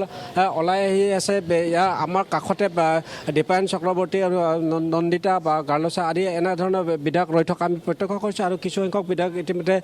নিজ নিজ গন্তব্যস্থানলৈ গতি কৰিছে অনুৰূপ ধৰণে কংগ্ৰেছৰো যি গোপীনাথ বৰদলৈ ভৱন আছে গোপীনাথ বৰদলৈ ভৱনত কংগ্ৰেছ বিধায়িনী গোটৰ বৈঠক 8 বজাৰ পৰা আৰম্ভ হৈছে আৰু হয়তো কিছু সময় পিছতে আমাৰ ষ্টুডিঅ'ত যি আছে জাকিৰ আপুনি তেওঁলোকৰ ভাষ্য আপুনি সংগ্ৰহ কৰক মুকুট ৰয় মই বেছি সময় দিব নোৱাৰিম গতিকে আপুনিও যথেষ্ট ব্যস্ততাত মই গম পাওঁ গতিকে আপুনি তেওঁলোকৰ ভাষ্য সংগ্ৰহ কৰক কি ধৰণৰ ৰণনীতি যুগুত কৰা হৈছে কাইলৈৰ দিনটোৰ বাবে কোনে কি ধৰণৰ প্ৰস্তুতি চলাইছে এইবোৰ কথা এতিয়া আটাইতকৈ গুৰুত্বপূৰ্ণ হৈ আছে কাইলৈৰ দিনটো গুৰুত্বপূৰ্ণ আমি পুৱাৰ পৰা বহিম আমি ৰেহৰূপ চাম এতিয়া কথাটো হ'ল যে এই মুহূৰ্তত দিগন্ত দাসো আমাৰ সৈতে সংযুক্ত হৈ আছে দিগন্ত দাস মই আপোনাৰ কাষলৈ আহিছোঁ এই গোটেই যিটো পৰিক্ৰমা আমি প্ৰত্যক্ষ কৰিছোঁ এইকেইটা দিনত এই পৰিক্ৰমাটোৱে বহু ন সোৱাদ দিছে নতুন সাংবাদিকসকলকো দিছে জ্যেষ্ঠসকলকো দিছে আৰু ৰাজনীতিৰ বতৰা ৰখা প্ৰত্যেকগৰাকী ব্যক্তিক দিছে গতিকে মই আপোনাৰ কাষলৈ আহিছোঁ আপুনি কেনেধৰণে পৰ্যবেক্ষণ কৰিছে বিষয়টো বাইলুং বৰুৱা ডাঙৰীয়া আচলতে এই মোৰ প্ৰায় 23 বছৰীয়া সাংবাদিকতাৰ জীৱনত আমাৰ আচলতে সাংবাদিকতাৰ প্ৰাথমিক আৰু প্ৰধান বিষয়টোৱে হৈছে ৰাজনীতি আৰু ৰাজনীতিৰ প্ৰতি সব সাংবাদিকৰে এটা মানে হেৰি এটা থাকে তো চৰ্চা এটা থাকে আৰু আমাৰ যেহেতু সাংবাদিকতা আৰম্ভ হৈছে অসমৰ যিটো ৰাজনীতি একদম গৰম যিটো ৰাজনীতি আৰু এটা মেচিয়ৰ্ড ৰাজনীতি আৰম্ভ হৈছিলে বুলি কওঁ তেতিয়াৰ পৰা আমাৰ সাংবাদিকতা আৰম্ভ হৈছে আৰু আমাৰ সাংবাদিকতা তেতিয়াৰ পৰা আৰম্ভ হৈছে যেতিয়া ডক্টৰ হিমন্ত বিশ্ব শৰ্মা প্ৰায় MLA হৈ পেলাই জিকি আহিছে অৰ্থাৎ তেতিয়াৰ পৰাই ডক্টৰ হিমন্ত বিশ্ব শৰ্মাক আমি খুব ওচৰৰ পৰা প্ৰত্যক্ষভাৱে নজৰ দিব পাৰিছোঁ যদিও মই প্ৰত্যক্ষভাৱে কোনো ৰাজনৈতিক দলত নাই কিন্তু প্ৰতিটো দলৰে চৰিত্ৰ প্ৰতিটো দলৰে কাম প্ৰতিটো দলৰে কাৰবাৰ দেখি আহিছোঁ তো এতিয়া কথাটো এনেকুৱা যে যোৱাকালি মই এইমাত্ৰ জিয়াউৰ ৰহমান ডাঙৰীয়াই কৈছে যে ভূপেন বৰাই কালি এইটো মেচিয়ৰ্ড পলিটিক্স কৰিছে মই নাভাবোঁ যে মোৰতো সন্দেহ হৈছে যে তেওঁ ৰিপুণ বৰা ৰাজ্যসভাৰ MP হৈ জিকি যোৱাটোও মুছপৰি বুলি তেওঁ কামনা কৰা নাই নতুবা একদম সিম্পল কথা তেওঁ যিটো কৈছে মই তেওঁৰ যুক্তিটো মই মানি লৈছোঁ মানি লৈও মোৰ যুক্তিটো কওঁ যে এই সময়ত UDF-এ কি সূত্ৰে ভূপেন বৰাৰ লগত কথা পাতিব বা ভূপেন বৰাৰ কথা তেওঁলোকে মানি ল'ব যিটোক ইমান বেয়াকৈ কৈ পেলালে সংবাদ কৰ্মীসকলৰ সন্মুখত তাৰপিছত যিটো কৰিব লগা আছিল চব কৰি দিলে প্ৰায় মুখিমূৰ কৰি দিলে তাৰপিছত কি সূত্ৰে মানে তেওঁলোকে আকৌ UDF-ৰ যিটো দল নহ'লে তেওঁলোকৰ MP একজন ৰাজ্যসভাৰ MP জন হৈ নাহে এইটো হৈছে এক নম্বৰ তেওঁৰ অপৰিণত সিদ্ধান্ত এইটো ইমেচিয়ৰ মানে সিদ্ধান্ত মই নাজানো তেওঁলোকৰ ৰাষ্ট্ৰীয় দল এটা ৰাষ্ট্ৰীয় দলৰ ৰাজ্যিক নেতৃত্ব তাৰ পিছতো এনেকুৱা কিয় কাম কৰিছে তেওঁলোকৰ ৰাষ্ট্ৰীয় প্ৰতিনিধি উপস্থিত আছিল AICC ৰাষ্ট্ৰীয় প্ৰতিনিধি জিতেন্দ্ৰ সিং আৰু মোৰতো নালাগে মই যেতিয়া এই যোৱা ইলেকশ্যনতো মই দেখিছোঁ ইলেকশ্যনতো গোটেই কাৰবাৰবিলাকতো আমি আৰু চকুৰ সন্মুখত জল পটকৈ দেখাইছোঁ যিটো অসমৰ বহু ৰাইজে নাজানে কংগ্ৰেছৰ ভিতৰ চোৱাত তেতিয়া কি হৈছে যিটো দল বিধ্বস্ত আভ্যন্তৰীণ কণ্ডলত বিধ্বস্ত তেওঁলোকৰ ডক্টৰ হিমন্ত বিশ্ব শৰ্মা ওলাই অহাৰ পিছত দলটোৰ গোটেই পৰিকাঠামোটোৱেই চেঞ্জ হৈ গ'ল তেওঁলোকে মেৰামতি কৰাৰ বাহিৰে আৰু মানে আচলতে তেওঁলোকৰ আৰু এটা লোকচান হ'ল তৰুণ গগৈ ডাঙৰীয়া তেওঁলোকৰ পৰা নোহোৱা হোৱাটো এতিয়াতো তেওঁলোকৰ কোনোবা লিডাৰ আছে বুলিও মোৰ মনে নধৰে আৰু ইফালে খেলখনত অতি পৰিণত খেলুৱৈ যাৰ ৰাজনৈতিক স্থিতি প্লাছ পলিটিকেল মেচিউৰিটি আৰু সাংগঠনিক যিটো তেওঁৰ হাত ডক্টৰ হিমন্ত বিশ্ব শৰ্মা সেই ডক্টৰ হিমন্ত বিশ্ব শৰ্মাৰ সাংগঠনিক যিটো স্থিতি সাংগঠনিক যিটো কাৰবাৰ সেই কাৰবাৰ তেওঁলোক মুখিমূৰ বিধ্বস্ত হৈ গৈছে আৰু এই মুহূৰ্তত মই এটা কথাই দেখি আহিছোঁ যে ডক্টৰ হিমন্ত বিশ্ব শৰ্মাই প্ৰত্যেকটো ইলেকশ্যনৰ আমি দেখি আহিছোঁ ৰাজদীপ বাইলুং বৰুৱা ডাঙৰীয়া যদি আমি প্ৰত্যক্ষ কৰে ইলেকশ্যনৰ যেতিয়ালৈকে এটা ৰাজনৈতিক দলে আৰম্ভই নকৰে তাৰ বহুদিন আগতে আচলতে ডক্টৰ হিমন্ত বিশ্ব শৰ্মাই আৰম্ভ কৰি দিয়ে মনেৰে যে ইলেকশ্যনটো জিকিব লাগে আৰু এই যে ইলেকশ্যন জিকাৰ যিটো প্ৰৱণতা তেওঁৰ সেই প্ৰৱণতাৰ সন্মুখত আচলতে বিৰোধী দল ধূলিসাৎ হৈ যায় সেইটো কংগ্ৰেছত থাকোতে আমি ক'ব পাৰোঁ যে এই নিৰ্বাচনৰ কালি যিটো পৰিৱেশ এই নিৰ্বাচনৰ প্ৰাক্ষণৰ যিটো পৰিৱেশ নাট্যকাৰ পৰিচালক ডক্টৰ হিমন্ত বিশ্ব শৰ্মাক বুলি একদম ডক্টৰ হিমন্ত বিশ্ব শৰ্মা একফালে আৰু আনফালে সকলো এনেকুৱা হৈ গ'ল আনফালে সকলো আৰু একফালে ডক্টৰ বৰ ধুনীয়া এটা কথা দিগন্ত দাই কৈছে আমাতকৈ ছিনিয়ৰ দিগন্ত নাহত আমাতকৈ আগত কাম কৰিছিলে এইটো কথা হয় এফালে হিমন্ত বিশ্ব শৰ্মা এইটো মোৰ দলৰ বক্তব্য নহয় মোৰ ব্যক্তিগত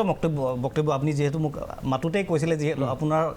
ৰাজনীতিকগৰাকীৰ লগতে মই এজন প্ৰাক্তন সাংবাদিকো পাওঁ সেই দৃষ্টিকোণৰ ফালৰ মই বিশ্লেষণটো কৰিছোঁ এইটো কথা হয় যে হিমন্ত বিশ্ব শৰ্মা ডাঙৰীয়াই বহুত আগত আলোচনা কৰে 2016 চনত চৰকাৰ কি হ'ব লাগিব এইটো 6 চনত তেখেতে ভাবি পেলাই তেতিয়া এটা ৰাজনৈতিক দলৰ তেখেতে জন্ম দিয়াইছিল যিটো 16 চনত তেখেতৰ কামত আহিছে এতিয়া মই যিটো কথা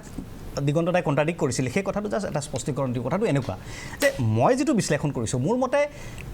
বহুত দিনৰ পিছত মানে কংগ্ৰেছত এগৰাকী বৰ মানে ষ্ট্ৰং সভাপতি আহিছে ৰাজ্যিক সভাপতি যিগৰাকীয়ে হিমন্ত বিশ্ব শৰ্মা ডাঙৰীয়াৰ জালত ভৰি দিয়া নাই ৰাজনীতিত তেখেতে কম্প্ৰমাইজ কৰা নাই প্ৰায়খিনি কংগ্ৰেছী ৰাজনীতিকে হিমন্ত বিশ্ব শৰ্মাৰ লগত তেওঁলোক কম্পালশ্যন আছে আৰু তেওঁলোকে কম্প্ৰমাইজো কৰিছে গতিকে যিহেতু ভূপেন বৰাই কম্প্ৰমাইজ কৰা নাই আৰু আমি আগতে ভূপেন বৰা এম এল এ হৈ থাকোঁতে দেখিছোঁ যে ভূপেন বৰা ইটো মূৰে আৰু হিমন্ত বিশ্ব শৰ্মা সিটো মূৰে সদায় তেওঁলোকৰ সংঘাত ভূপেন বৰা মন্ত্ৰী হ'ব নোৱাৰিছিল সেইটো কথাৰ কাৰণে গতিকে ভূপেন বৰাই যিহেতু হিমন্ত বিশ্ব শৰ্মা ডাঙৰীয়াক কম্প্ৰমাইজ কৰা নাই সেইকাৰণে ভূপেন বৰাক কেনেকৈ আঁতৰাব পাৰি সেই ষড়যন্ত্ৰটো ইয়াত এই ৰাজনীতি ইয়াত এই ৰাজ্যসভাৰ নিৰ্বাচনে আৰম্ভ হৈছে আৰু তাৰ সূত্ৰধাৰ কোন হিমন্ত বিশ্ব শৰ্মা ডাঙৰীয়া এইটো স্পষ্ট কিন্তু তেওঁ হাতাও অভিযানটো ভূপেন বৰা হাতাও অভিযানটোৰ আৰম্ভ কিন্তু কৰিমুদ্দিন বৰভূঞাই কিন্তু আৰম্ভ কৰিছে তেওঁ হ'ল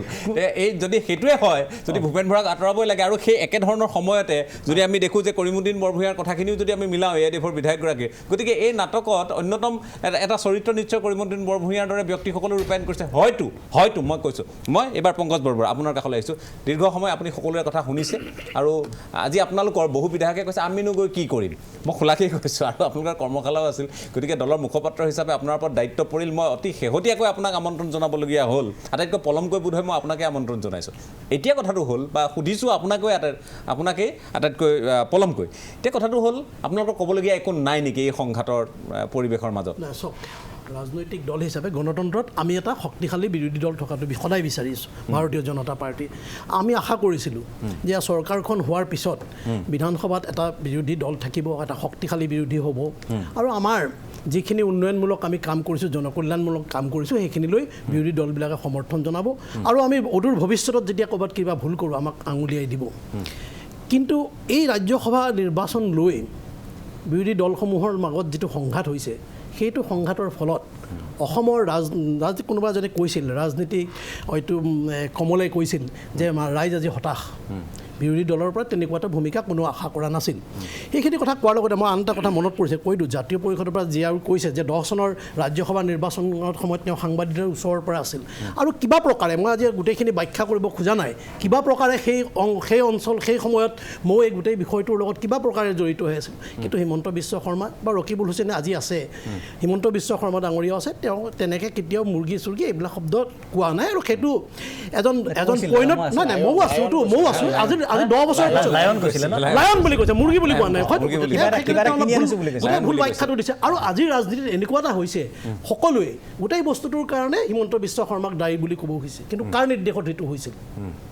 কাৰোবাৰ নিৰ্দেশ নাই তেওঁ সময়ত এজন আমি আজি যেনেকৈ এটা ৰাজনৈতিক দলৰ কৰ্মী আজি যেনেকৈ আপুনি ক'লে যে আপোনাক মাতিব লগা আপুনি দলত যেতিয়া খবৰ দিলে তেতিয়া মোক দলৰ কৈছে দলে মোক যাবলৈ দিছে মই আহিছোঁ তেতিয়া সেই সময়ত কাৰ নিৰ্দেশত হৈছিল আৰু আন এটা সময়ৰ কথা সেইদিনাখনতো হয়তো জাতীয় তেওঁ সাংবাদিকজন পিছৰ দিনাখনৰ সভাৰ পিছদিনাখন যিখন বৈঠক হৈছিল তাত সকলোৱে সেই সময়ত দলৰ মই সেইখন যেতিয়া সেইটো ৰাজনৈতিক দলৰ লগত জড়িত আছিলোঁ আজি যেতিয়া কথাটো ওলাল সেইকাৰণে গোটেই কথাটো এতিয়া মই ব্যাখ্যা কৰাৰ প্ৰয়োজন বুলি ভাবিছোঁ সেই সময়ত সেই ৰাজনৈতিক দলত আছিলোঁ আৰু গোটেই ৰাজ্যসভাৰ নিৰ্বাচনটোত কিবা প্ৰকাৰে মই জড়িত হৈ আছিলোঁ পিছদিনাখন যেতিয়া সভা হৈছিল আজি যিসকল নেতাই হিমন্ত বিশ্ব শৰ্মাক সেই গোটেই কথাটোৰ নায়ক বুলি কৈছে তেওঁক প্ৰশংসাৰে উপচাই দিছিল আৰু তাৰ আগতে এটা কথা মই এইসময়তে ব্যাখ্যা কৰি দিওঁ সেইদিনাও সৌভাগ্যক্ৰমে মই হিমন্ত বিশ্ব শৰ্মাৰ লগত ক'ৰবালৈ গৈছিলোঁ বেলেগ এখন জিলালৈ হঠাৎ দেখিলোঁ ৰাস্তাত মুখ্যমন্ত্ৰী অফিচৰ পৰা বিপুল গগৈ ডাঙৰীয়াই ফোন কৰিলে ছাৰে ক'ত আছে ছাৰে বিচাৰিছে তে আমি আহি 1 নং অতিথি গৃহত য'ত মুখ্যমন্ত্ৰীৰ বাসভৱন আছিল তালৈ গ'লোঁ মুখ্যমন্ত্ৰী স্বাভাৱিকতে হিমন্ত বিশ্ব শৰ্মা মুখ্যমন্ত্ৰীৰ কাৰ্যালয়ত সোমাল আধা ঘণ্টা 45 মান পিছত ওলাই আহি গাড়ীত উঠিলোঁ আমি আহি কৈছে যে আৰু এটা দায়িত্ব পৰিল দিল্লীৰ পৰা আজি নাই প্ৰয়াত আহমেদ পেটেলে কৈছে চিলভিয়াছ কনভানক যেনে তেনে জিকাব লাগিব আৰু মুখ্যমন্ত্ৰী মহোদয়ে গোটেই দায়িত্বটো দিছে তুমি মোক অলপ সহায় কৰিবা সেইখিনি হ'ল আৰু সেইকাৰণে দলৰ কেন্দ্ৰীয় নেতৃত্বৰ নিৰ্দেশত সেইখিনি কাম কৰিছে বাৰু সেইটো কথা গ'ল গতিকে এই কথাটো কৈছোঁ আজি এটা সামান্য কথাত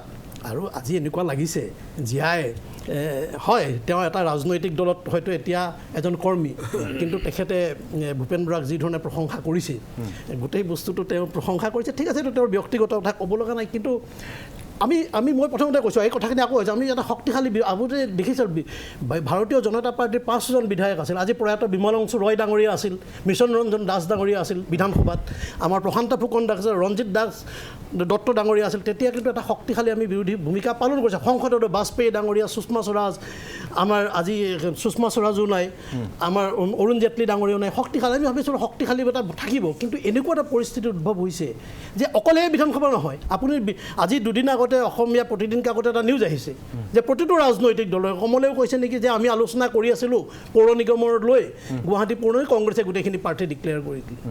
আজি আপুনি চাওকচোন আজি ঠিকে কৈছে UDFৰ প্ৰতিনিধি বিধায়ক ডাঙৰীয়া ঠিকে কৈছে তেওঁ আইনৰ যিটো কথা কৈছে UDF এটা ৰিকগনাইজ পলিটিকেল পাৰ্টি আৰু যদিও তেখেতসকলে প্ৰাৰ্থী ৰিপুণ বৰা সমৰ্থন দিছে কিন্তু হয়তো মোৰ বন্ধু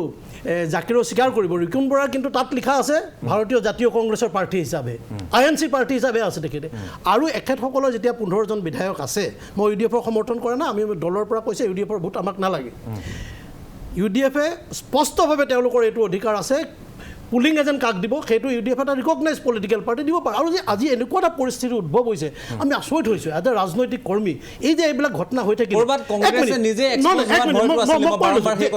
এটা ৰাজনৈতিক কৰ্মী আমি হতাশ হওঁ মানুহে হাঁহে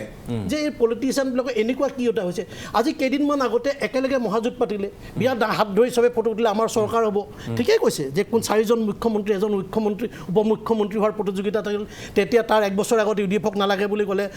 বিধানসভা নিৰ্বাচনত চৰকাৰ গঠনৰ স্বাৰ্থত UDFক ল'লে আৰু কেইদিনমান পিছত ক'লে UDF বিজেপিৰ বি টিম আকৌ ৰাজ্যসভাৰ নিৰ্বাচন হ'লে আকৌ ওচৰ চাপি গ'ল আকৌ দেখিব আজি কাজিয়া পেচাল কালি ৰাতি মই ভাবিছিলোঁ অলপ পিছত ভূপেন বৰা ডাঙৰীয়া আমাৰ আজি শেষ বুলি ক'ব আৰু UDFও ওলাই যাব বুলি ভাবিছিলোঁ কালি আমি যিটো ৰাতিত দেখিছোঁ কিন্তু এইবিলাক ঘটনাই আমাক সেইটো নহ'ল সেইটোৱে হতাশ কৰিছে নেকি আমাক হতাশ কৰা নাই তেওঁলোকে কৈছে আমাৰ 28টা ভোট ইনটেক্ট আছে আমি 28টা ভোট কাইলৈ সন্ধিয়া আকৌ মাতিব কম আপুনি কোনে ক'ত ভোট দিলে আপুনি নিজে গম পাব ঠিক আছে কাইলৈ দিনটোলৈ আমি চাবই লাগিব সন্দেহ নাই কেইবাগৰাকীও যিহেতু পেনেলিষ্ট আছে আমি তেওঁলোকৰ কথাখিনি ইতিমধ্যে দাঙি ধৰিবলৈ তেওঁলোকক আহ্বান জনাইছিলোঁ আৰু তেওঁলোকে কৈছে কথাখিনি নিজৰ মতামত দাঙি ধৰিছে এতিয়া প্ৰশ্ন এটা হৈছে যে আমি কৈছোঁ দিগন্ত দাসেও কৈছে যে নাট্যকাৰ পৰিচালক ইয়াৰ এই ক্ষেত্ৰত ডক্টৰ হিমন্ত বিশ্ব শৰ্মা আৰু তেওঁ অনাগত সময়লৈকে তেওঁ আজিৰ দিনটোতে ভাবি থয় যে ৰাজনীতি কেনেধৰণে কৰিব লাগিব ক'ত কি ধৰণৰ সমীকৰণ তেওঁ ল'ব লাগিব ব্যৱস্থা ল'ব লাগিব অংক ক'ত কি কৰিব লাগিব সেইখিনি কথা যে কি নহওক এতিয়া কথাটো হৈছে যে আমি যে দেখিছোঁ এইকেইদিনত যে কথা বতৰাবোৰ হৈছে AIDFৰ লক্ষ্য ভূপেন বৰা ৰিপুণ বৰাক তেওঁলোকে একাষৰীয়া কৰি ৰাখিছে আৰু ৰিপুণ বৰাক ভূপেন বৰাই হৰুৱাব বিচাৰিছে বুলি কৈছে আনহাতেদি আমি দেখিছোঁ যে কংগ্ৰেছৰ টাৰ্গেট হৈ গ'ল বদৰুদ্দিন আজমল আৰু AIDF কংগ্ৰেছৰ বিশেষকৈ ভূপেন বৰাৰ কথা যদি আমি কওঁ বা নেতৃত্বৰ কথা যদি কওঁ আৰু আমি এই কথাও জানো যে বিগত সময়ত এনে ধৰণৰ বহু ঘটনা পৰিঘটনা হৈ গৈছে য'ত তেওঁলোকৰ মাজত থকা যে অৰিয়া বা তেওঁলোকৰ মাজত থকা এই যে এটা সাংঘাতিক ধৰণৰ বৈৰিতা, এই বৈৰিতা মুকলি বৈৰিতা নহয়, ক'ৰবাত মুকলি হয়, ক'ৰবাত বন্ধুত্ব হয়। এই যে বন্ধু বৈৰীৰ যিটো পৰিৱেশ, এই পৰিৱেশটো কিন্তু আমি ক'ব লাগিব যে কংগ্ৰেছ আৰু AIUDFৰ মাজত আছে। এই ক্ষণিকতে ৰং ক্ষণিকতে চং এই ধৰণৰ পৰিৱেশ এটা আছে। যে কি নহওক, এতিয়া কথাটো হৈছে হাতেদি যদি মুখ্যমন্ত্ৰী এজেণ্ট ভূপেন বৰা বুলি AIUDFে কয়, আনহাতেদি কৈছে যে বদৰুদ্দিন আজমলহে মুখ্যমন্ত্ৰীৰ এজেণ্ট। কোন কাৰ এজেণ্ট? জাকিৰ হুছেইন সিকদাৰ, আপোনাৰ পৰা আহিছে। আপুনি যিটো প্ৰশ্ন কৰিছে তাৰ উত্তৰ মই দিম, কিন্তু তাৰ আগতে বহুতজনেই পেনেলিষ্টে বহুতকেইটা কথা ক'লে, গোটেইকেইটাৰ উত্তৰ দিবলৈ সময় নাই, যিটো 9 বজাত সামৰিব।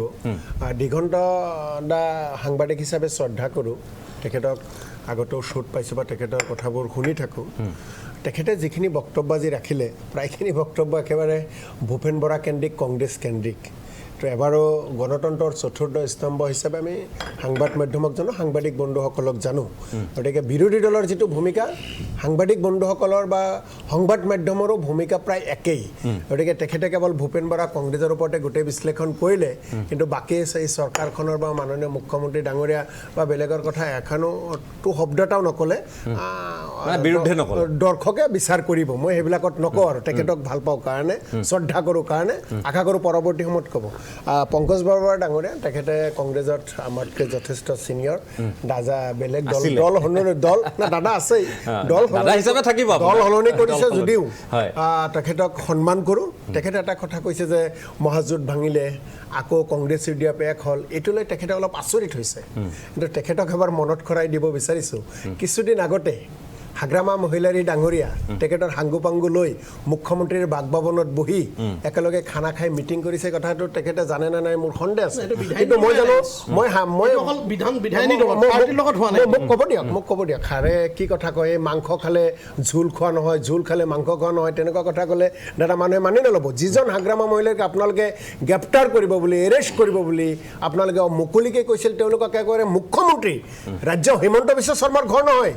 ৰাজ্যখনৰ মুখ্যমন্ত্ৰীৰ বাসভৱনত যাক এৰেষ্ট কৰিম বুলি কৈছিল, অপৰাধী বুলি কৈছিল, তেওঁৰ লগত মিটিং কৰিছে। সেই কথাবিলাক কিন্তু তেওঁ একেবাৰে নকৰিলে। গতিকে যিয়ে নহওক, সেই কথাবিলাকৰ মাজলৈ যাব নোখোজোঁ। আমি স্পষ্ট কথা আপোনালোকক কৈছোঁ যে ভূপেন বৰা ডাঙৰীয়াৰ নিজস্ব মন্তব্য নহয়, কংগ্ৰেছ দলৰ সিদ্ধান্ত, কংগ্ৰেছ দলৰ মন্তব্য। আৰু ভূপেন বৰা ডাঙৰীয়া আজিৰ তাৰিখত এজন সফল সভাপতি। ভূপেন বৰা ডাঙৰীয়াক আজিৰ তাৰিখত অসমৰ ৰাইজে হৃদয়ত লৈছে। ভূপেন বৰা ডাঙৰীয়া আজিৰ তাৰিখত অসমৰ ৰাইজৰ মন জয় কৰিছে। ভূপেন বৰাৰ যিখিনি কথা পতা, তেনেস্থলত ৰিপুণ বৰাক মোক ক'ব দিয়ক। দিগন্তদে আৰু এটা কথা কৈছে, ৰিপুণ বৰা ভূপেন বৰা কেন্দ্ৰিক কৈছে। মই বাৰে বাৰে এটা কথা কৈ আছোঁ যে ৰাজ্যখনৰ সভাপতি, প্ৰদেশ কংগ্ৰেছৰ সভাপতিয়ে যদি কোনো এজন কেণ্ডিডেটৰ বিৰুদ্ধে থাকিলেহেঁতেন, তেওঁ কেতিয়াও টিকেট পাব নোৱাৰে। এই কথা আমি সকলোৱে জানো, আৰু অভিজ্ঞ ব্যক্তি ইয়াতে সকলোৱে আছে। গতিকে ভূপেন বৰা, ৰিপুণ বৰা কোনো সংঘাত নাই। দলতকৈ কোনো ডাঙৰ হ'ব নোৱাৰে, দেশতকৈ মোমাই কেতিয়াও ডাঙৰ হ'ব নোৱাৰে। এই যে UDFৰ কথা আপোনালোকে কৈছে, বদৰুদ্দিন আজমল ডাঙৰীয়াই এইখন অসমত কিছুদিন আগত আহিছিল, আহি কি ক'লে, কংগ্ৰেছৰ 5জন বিধায়কৰ ওপৰত আমাৰ সন্দেহ। এই UDFৰ প্ৰধান বদৰুদ্দিন আজমল ডাঙৰীয়া আমাৰ লগত মিত্ৰতা,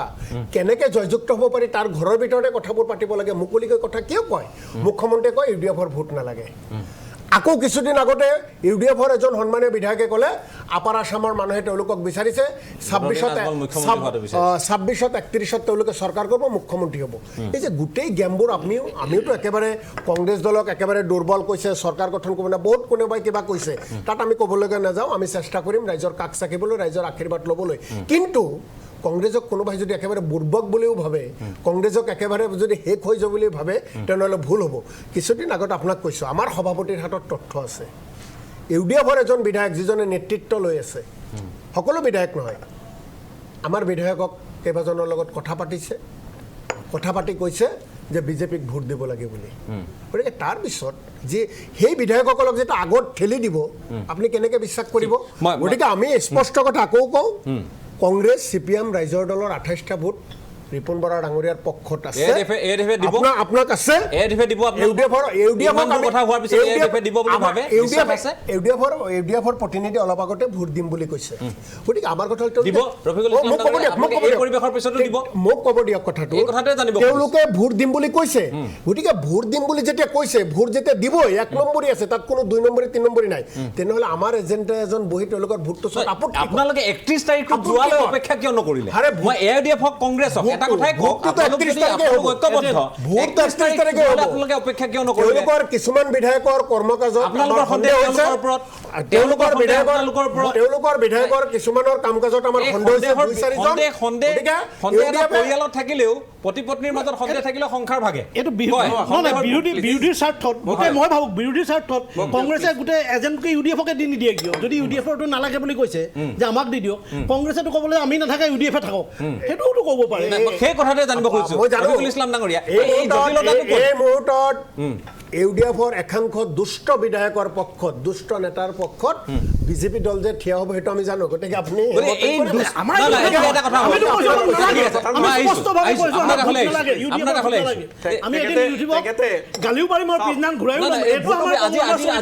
বিচাৰিছে আপোনালোকৰ পৰা ৰিপুণ বৰাৰ কেনেকুৱা তেখেতসকলে এনিমি ইউডিএফৰ ভোট লাগিব ইউডিএফক দুষ্ট ভণ্ড এই ধৰণৰ বক্তব্য মন্তব্য তেখেতসকলৰ মুখৰ পৰা এনেকুৱা ধৰণৰ ফুল পৰিব তাৰপিছত কোনোবা এটা দলে তেখেতসকলক ভোট দিব এইটো আশা কৰি থাকিব তাৰমানে তেখেতসকলে এই কাণ্ড কাৰখানা কৰি ইতিমধ্যেই ৰিপুণ বৰাক পলিটিকেলি হত্যা কৰিলে তেখেতসকলে এতিয়া তেখেতে কৈছে যে তেখেতসকলৰ দলৰ কোনোবাই আমাৰ ভোট দেখিলে কি আপত্তি তেখেতসকলৰ দলৰ কোনো এজেণ্ট থাকিবই নোৱাৰে ইলেকশ্যন কমিশ্যনৰ মই লেটাৰ আপোনালোকক নাই এতিয়া লেটাৰ দেখাব পাৰে তাতে নাই আপোনালোকে ঠিক আছে আমাৰ মতে এজেণ্ট আমাৰ মতে ইলেকশ্যন কমিশ্যনৰ বাধা দিয়ে মোৰ কথাখিনি ৰিপুণ বৰা ডাঙৰীয়াৰ মতে এজেণ্ট কমিশ্যনাৰে কোনো বাধা নিদিয়ে ৰিপুণ বৰা দুটা কথা মই একেবাৰে সাধাৰণ জ্ঞানে কৈছোঁ ঠিক আছে ৰাজনীতি বাৰু বাদ দিয়ক দি আছোঁ আপোনাকে দি আছোঁ মই কৈছোঁ ৰাজনীতি বাৰু মই ৰাজনীতি বাদ দিব নোৱাৰোঁ যদিও ৰাজনীতি বাৰু তথাপিতো মই কৈছোঁ যে মানুহ এজন আপোনালোকে জিকাব লাগে এজন মানুহক আপোনালোকৰ হাতত পৰ্যাপ্ততকৈও বেছি আছে আপোনালোকৰ বেছি ভোট আছে তা আপোনালোকেও বুজে সেইটো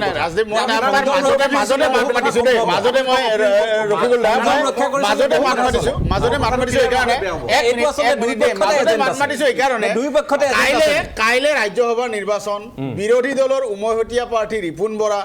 বিৰোধী দলৰ দুগৰাকী একদম সন্মানীয় আৰু মূল নেতৃত্বত থকা বিৰোধী দলৰ দুগৰাকী নেতা আমাৰ মাজত আছে মানে কালিৰ পৰা এটা কথা দেখিছোঁ জিয়াই কৈছে যে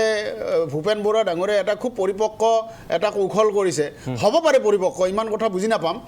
পৰিপক্ক অপৰিপক্ক সময়ত দেখা যাব কিন্তু হয়তো এটা কথা বুজি পাইছোঁ হয়তো তেওঁলোকে AIDFৰ প্ৰতি সন্দেহ আহিছে কাৰণে এটা চাপ সৃষ্টি কৰিবৰ কাৰণে এটা কৌশলগতভাৱে এটা সংবাদমেল দিছে কিন্তু সংবাদ মাধ্যমে যি ধৰণে বিষয়টো লৈ গৈছে অসমৰ জনতাৰ মাজত কিন্তু কালিৰে পৰা এক ধৰণৰ মানে এটা হতাশাজনক পৰিস্থিতিৰ সৃষ্টি হৈছে আজি মই দেখিছোঁ সংবাদ মাধ্যমত ভূপেন বৰাৰ সংবাদমেলটো দি আছে তাৰ লগত ৰফিকুল ইছলামে কি কৈছে কৰিমুদ্দিন বৰভূঞাই কি কৈছে আমিনুল ইছলামে কি কৈছে তাৰ মাজত মানে কাউণ্টাৰ কৰি দি আছে কাইলৈ কিন্তু নিৰ্বাচনটো কাইলৈ আছে আৰু কংগ্ৰেছেও কৈছে AIDFও কৈছে যে ৰিপুণ বৰাকে দিব সেইকাৰণে মই অনুৰোধ জনাইছোঁ মই জাকি সিকদাৰক অনুৰোধ জনাইছোঁ আৰু আপোনালোকক আমি জানো তেওঁলোকক আপোনালোকে সংবাদমেল দিবলৈ ক'লো আমি জানো ক'বলৈ ক'লো আপোনালোকে সংঘাতময় পৰিৱেশৰ সূচনা কৰক মই বৰঞ্চ কৈছোঁহে যে 31 তাৰিখলৈ আপোনালোকে মুখখনত তলা এটা ওলমাই নথলে যদি আপোনালোকৰ ইমানেই সততা ৰিপুণ বৰাক বিৰোধী জিকাই লৈ যাব লাগে পৰা মই কভাৰেজ দি আছোঁ মিডিয়াত বক্তব্য দি আছোঁ আপোনালোকে ওলাই চাওক কোনো এটা ভণ্ড নষ্ট কথা মই কৈছোঁ নেকি আৰু তেখেতসকলৰ দলৰ সভাপতি কৈছে আপুনি নাই কোৱা বুলি আৰু তেখেতসকলৰ বিভিন্ন সদস্যৰ বক্তব্য যি কথা বাৰ্তাবিলাক ভোট আমাৰ লাগিব ব্যৱহাৰ আমাৰ লগত আচৰণ আপোনালোকে কি কৰি আছে তেখেতে সন্দেহৰ কথা কৈছে ঠিক আছে আপোনালোকৰ সন্দেহ আমাৰ ওপৰত থাকিব পাৰে আমাৰ ওপৰত সন্দেহ দুই এজন আছে যদি আপোনালোকৰ আমাৰ ক'ব লগা নাই আপোনাৰ সন্দেহ আপোনালোকৰ আমি যিটো লক্ষ্য কৰিছোঁ আপোনালোকৰ আমাৰো এজন বিধায়ক গুচি গৈছে ফণীধৰ তালুকদাৰ এই ৰাজ্যসভা উপলক্ষ কৰি আজি কেইমাহ আগৰ পৰা টাৰ্গেট কৰি মুখ্যমন্ত্ৰী ডাঙৰীয়া আপোনাৰ ৰূপজ্যোতি কুৰ্মী আৰু সুশান্ত বুঢ়াগোহাঁইক আপোনালোকৰ দলৰ পৰা মানুহ গুচি গ'ল এতিয়া আপোনাৰ খোলাখুলিভাৱে কংগ্ৰেছত আজিও বিধায়ক আছে বিজেপিক ভোট দিম বুলি অপেন কৈ আছে শশীকান্ত দাস শ্বেৰমানক আপোনালোকে ছাছপেণ্ড কৰি থৈ দিছে শ্বেৰমানে বহুবাৰ কৈছে যে মই কংগ্ৰেছৰ লগত নাই মই নিজে সিদ্ধান্ত ল'ম মই কি ল'ব লগা হয় এইটো বেলেগ কথা যে তেখেতে ৰিপুণ বৰাক ভোট দিম বুলি কৈছে কিন্তু কংগ্ৰেছৰ কথাত নিদিয়ে আপোনালোকৰ দলৰ পৰা এইটো গুচি গ'ল আপোনালোকৰ আফতাব মোল্লা আজি ক্লিয়াৰ কৈ আছে মই মুখ্যমন্ত্ৰীৰ লগত আছিলোঁ আজি আছোঁ কালি আছোঁ তেখেতে যি ক'ব সেই কামে মই কৰিম মোক যি কৈছে কথা ভোট যি ক'ব মই সেই দিব বুলি কোৱা নাই কথাটো শুনি লওক আহি আছোঁ দিগন্ত দাস আহি আছোঁ যি ক'ব সেই কাম কৰিম আপোনালোকৰ আৰু কেইবাজন বিধায়ক আপোনালোকৰ বহু কেইজন বিধায়ক মই দায়িত্ব সহকাৰে কৈছোঁ আজিয়ে কৈছোঁ আপুনি ক'ব দিলে মই এতিয়া নাম কম কিন্তু কালি যিহেতু ভোট আছে মই এই কথা নকওঁ যিহেতু আমি ৰিপুণ বৰাক ভোট দিম ৰিপুণ বৰাক জিকোৱাটো আমি বিচাৰোঁ মই সেইটোৱে কৈছোঁ আজি কেইবাজন বিধায়ক ইমানৰ পিছত কেইবাজন বিধায়কে কৈছে ৰিপুণ বৰা জিকিব নালাগে ভূপেনে যিটো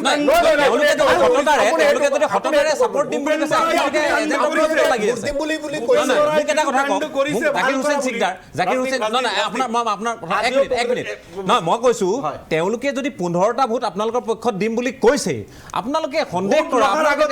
বিশ্বাসত এৰি দিয়াৰ সমস্যাটো ক'ত আছে ৰাজদীপ দা একবাৰ স্পষ্টভাৱে কৈছে চাওক ইয়াতে কোনো হাল্লা তাল্লা কৰাৰ কথা নাই তেওঁলোকে আমাক ভোট দিম বুলি কৈছে কেণ্ডিডেট কংগ্ৰেছ দলৰ পংকজ দাই কৈ গৈছে কংগ্ৰেছৰ কেণ্ডিডেট INC কেণ্ডিডেট তেওঁলোকে ভোট দিম বুলি কৈছে ভোট আমাক দিব আমাৰ বিশ্বাস আছে কিন্তু তেনেহ'লে আমাক এজেণ্ট কিয় দিব নিদিয়া আমাৰ চোৱা মানুহজন আমাৰ কিয় দিব নিদিয়া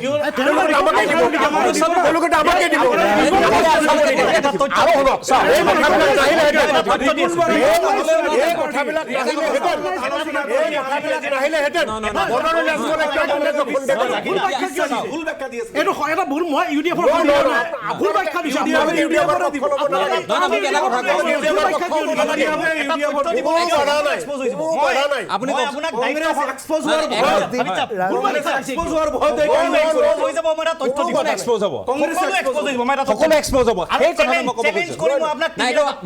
এই চিঠিখন কোনে দেখুৱাইছে হাফিজ চাবে দেখুৱাইছে তেখেত চিফ হুইপ আপুনি চিফ হুইপ পাৰ্টি চিফ হুইপে কৈছে যে ইলেকশ্যন কমিশ্যনে কৰ্ণাটক এছেম্বলিৰ ছেক্ৰেটাৰীক এখন চিঠি দি জনাইছে যে পলিটিকেল পাৰ্টিয়ে ৰাজ্যসভাৰ ইলেকশ্যনৰ সময়ত তেওঁলোকৰ এজন এজেণ্ট দিব পাৰে recognise political party not only political party অকল যাৰ এছেম্বলিত সেইটোৱে যাৰ ভোট আছে মানে যাৰ এছেম্বলিত ভোট আছে কোনখন কিতাপ মতে ৰুলটো কি আপোনাৰ দৰ্শকক মই কৈছোঁ গুগল কৰিলে ইলেকশ্যন কমিশ্যনৰ ৱেবছাইটত ওলাই যাব কিতাপখনৰ নাম হৈছে handbook of returning officers for election to the council of states and legislative council সেই কিতাপখনৰ পৃষ্ঠা নম্বৰ 93 ৰুল 5.26 দফা দেই 5.26.1 এই দফাটো ক্লিয়াৰলি আপুনি এতিয়া উলিয়াই পেলাই পঢ়ক তাত লিখা আছে যে ইলেকশ্যন যিজন কেণ্ডিডেটে খেলিব কি বুলি কয় এইটো অবজাৰভাৰ নহয় এইটো কি বুলি কয় এজেণ্ট তেওঁ নিয়োগ কৰিব দেই ৰ'ব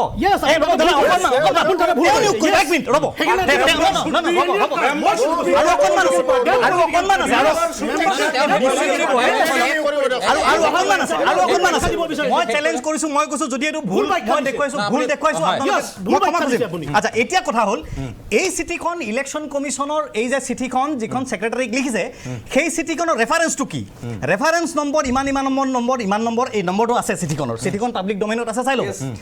এই চিঠিখনত ইলেকশ্যন কমিশ্যনক ছেক্ৰেটাৰী কৰ্ণাটক এছেম্বলিয়ে সুধিছিল যে আমি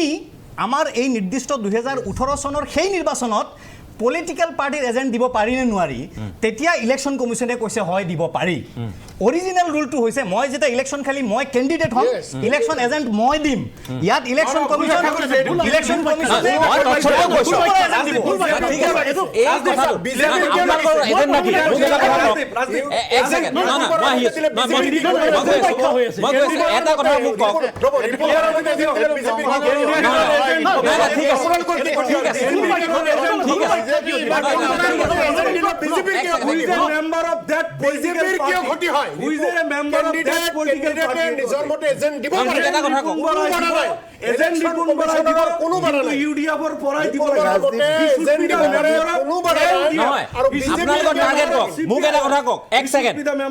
মই সকলোকে সুধিছোঁ আটাইকেইটা ৰাজনৈতিক দলৰ প্ৰতিনিধি আছে মোক এটা কথা কওক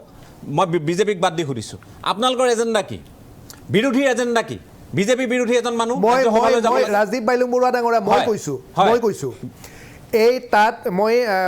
মানে জাকিৰ হুছেইন চিকদাৰ ডাঙৰীয়া যেনেকৈ মোক শ্ৰদ্ধা কৰোঁ, ময়ো তেওঁক যথেষ্ট শ্ৰদ্ধা কৰোঁ, সন্মান কৰোঁ এইকাৰণে যে তেখেতৰ যেতিয়া ইলেকশ্যনৰ সময়ত তেখেত জিকিব নে নিজিকিব কথা যেতিয়া ওলাই আছিলে, তেতিয়া মই প্ৰথম পৰ্যালোচনা এটা গৈছিলে জাকিৰ হুছেইন চিকদাৰ ডাঙৰীয়া জিকিব।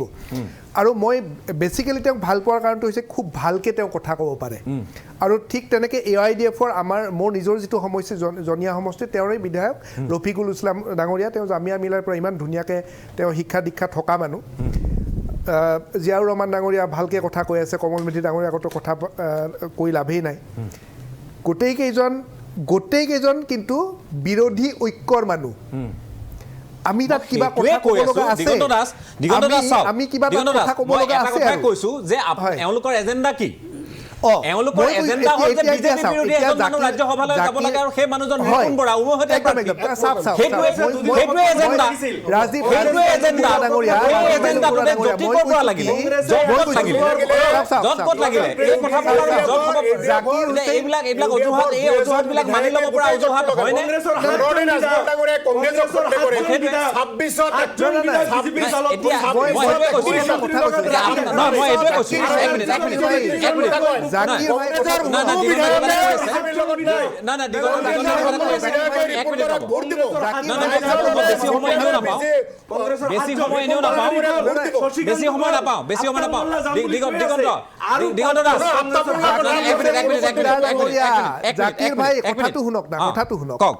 চাওক, তাত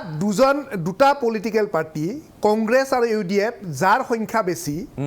যিয়ে ৰাজ্যসভাৰ সদস্য একজন পঠোৱাৰ কাৰণে দুইটা দলৰ একেবাৰেই মানে জৰুৰী আছে, এই দুজন বিধায়কেই ষ্টুডিঅ'ত বহি পেলাই মিলিব পৰা নাই।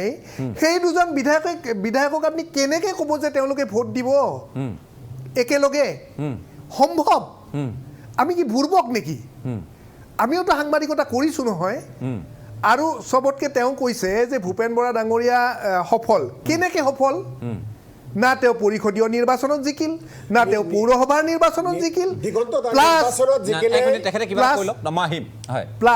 প্লাছ চাওক, কথাটো হৈছে কি, ন' ডাউট মই এটা কথা কওঁ যে ভূপেন বৰা ডাঙৰীয়াৰ প্ৰতি মোৰ কোনো আক্ষেপ নাই। তেওঁ কৈছে যে মই মানে হিমন্ত বিশ্ব শৰ্মা ডাঙৰীয়াৰ বিপক্ষেও ক'ব লাগে, তেওঁৰ মতেদি এনেকুৱা। কিন্তু মোৰ ডক্টৰ হিমন্ত বিশ্ব শৰ্মাৰ বিপক্ষে কম কি? কাৰণ তেওঁৰ যিটো মেনেজমেণ্ট স্কিল, তেওঁৰ যিটো অৰ্গেনাইজিং স্কিল,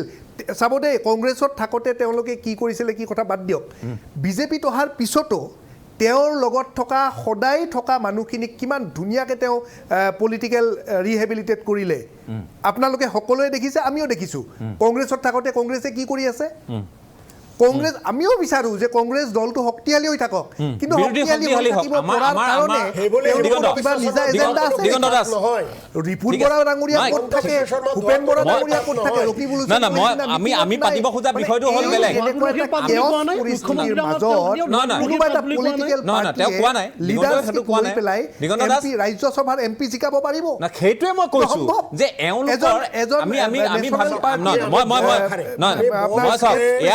ৰাইজৰ দলৰ স্থিতি এতিয়াও অখিল গগৈয়ে মোৰ সতীৰ্থসকলে জনাইছে সেই দলটোৱে তেওঁলোকক ভোট দিব। মোৰ হাতত সময় একেবাৰে নাই, মই এটা কথা কওঁ, এটা কথা কৈ লওঁ।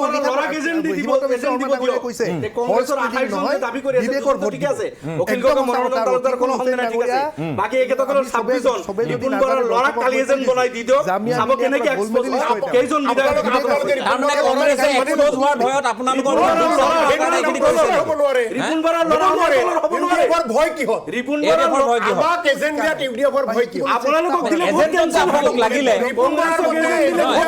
মানি ললো, এই কথাখিনি মোক খণ্ডন কৰি বুজাওক।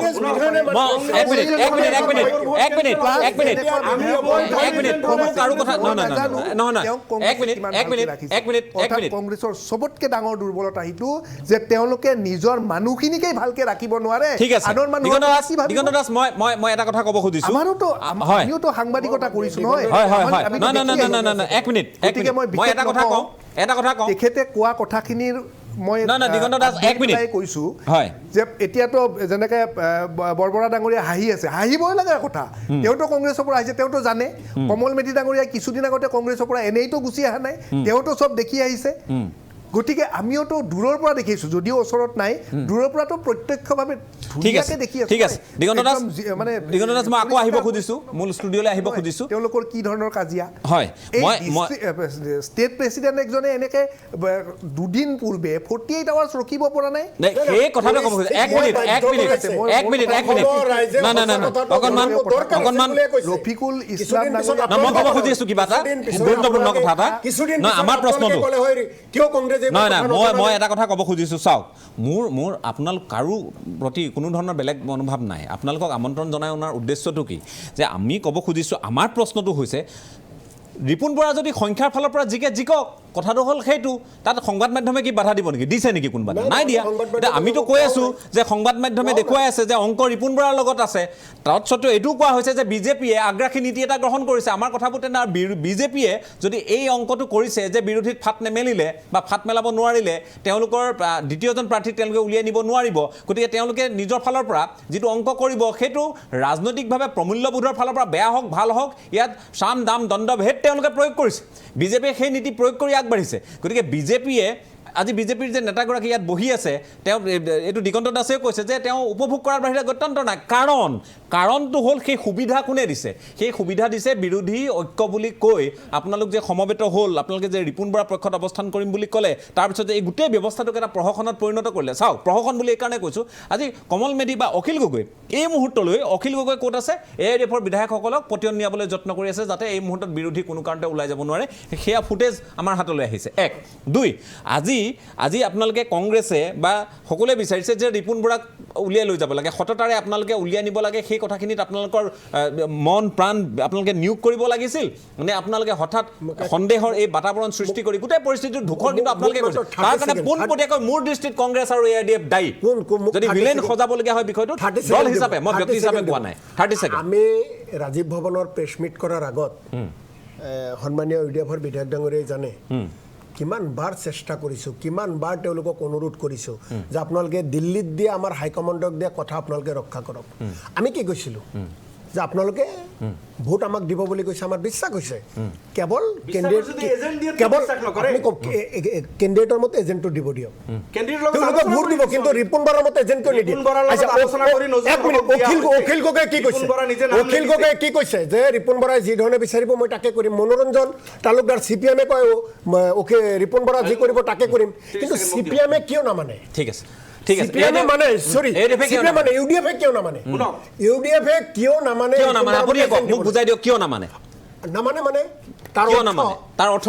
নিশ্চিতভাৱে আপুনি বুজি লওক যে মই আপোনাক কম, আপোনাক ভোট দিম, আপুনি ক'ব দেখুৱাই দিয়ক, মই দেখুৱাই দিয়াৰ নিয়ম আছে, মই আপোনাক কম দেখুৱাই নিদিওঁ, তেনেহ'লে মোৰ মনটো চাফা নহয়। AIDFৰ কিছুমান বিধায়কৰ মন চাফা নহয়, আৰু তাৰ কাৰণ আমাৰ তাৰ হাতত আছে। বৰদৈ নাজমল ডাঙৰীয়াই কিয় আহি ক'ব লাগে যে কংগ্ৰেছৰ 5জন বিধায়কৰ আপোনালোকে যদি কংগ্ৰেছৰ পৰা সন্দেহ কংগ্ৰেছৰ লগত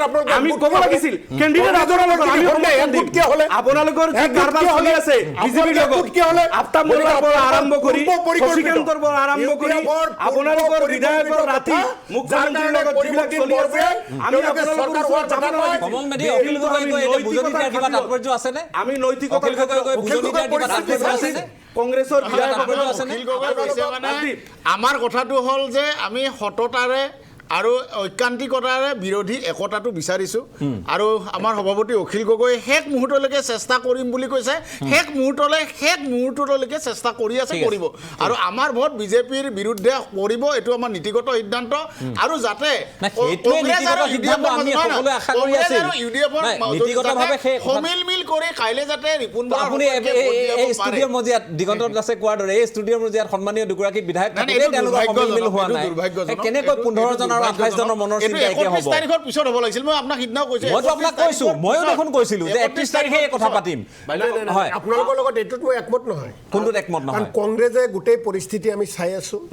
আমি বাৰে বাৰে হৈমান কৰাৰ কাৰণে চেষ্টা কৰিছো আপোনালোকৰ হয়তো এক্সপ'জ হ'লহেঁতেন দিল্লীয়ে হয়তো এনেকুৱা হ'লহেঁতেন যে আপোনালোকৰ এক্সপ'জ হ'লহেঁতেন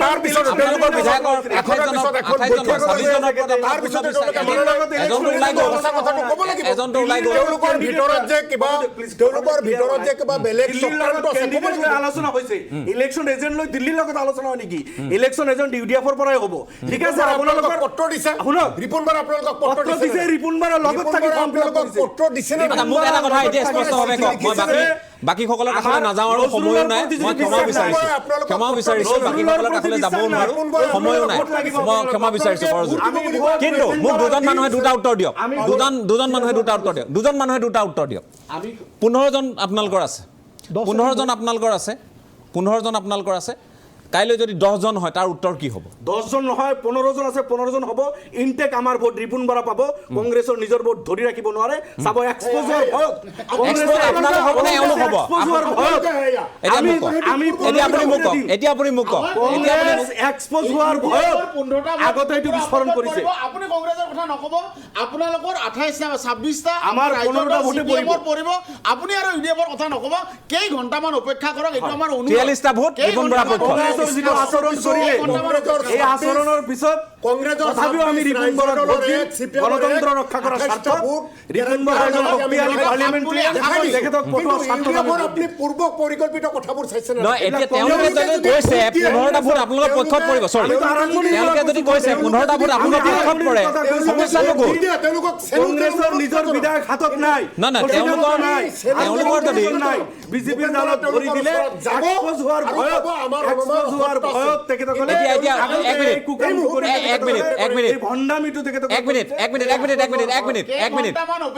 মই সেইটোৱে কৈছো অনুৰোধ জনাইছো আমি এটা ৰাজনৈতিক না ঠিক আছে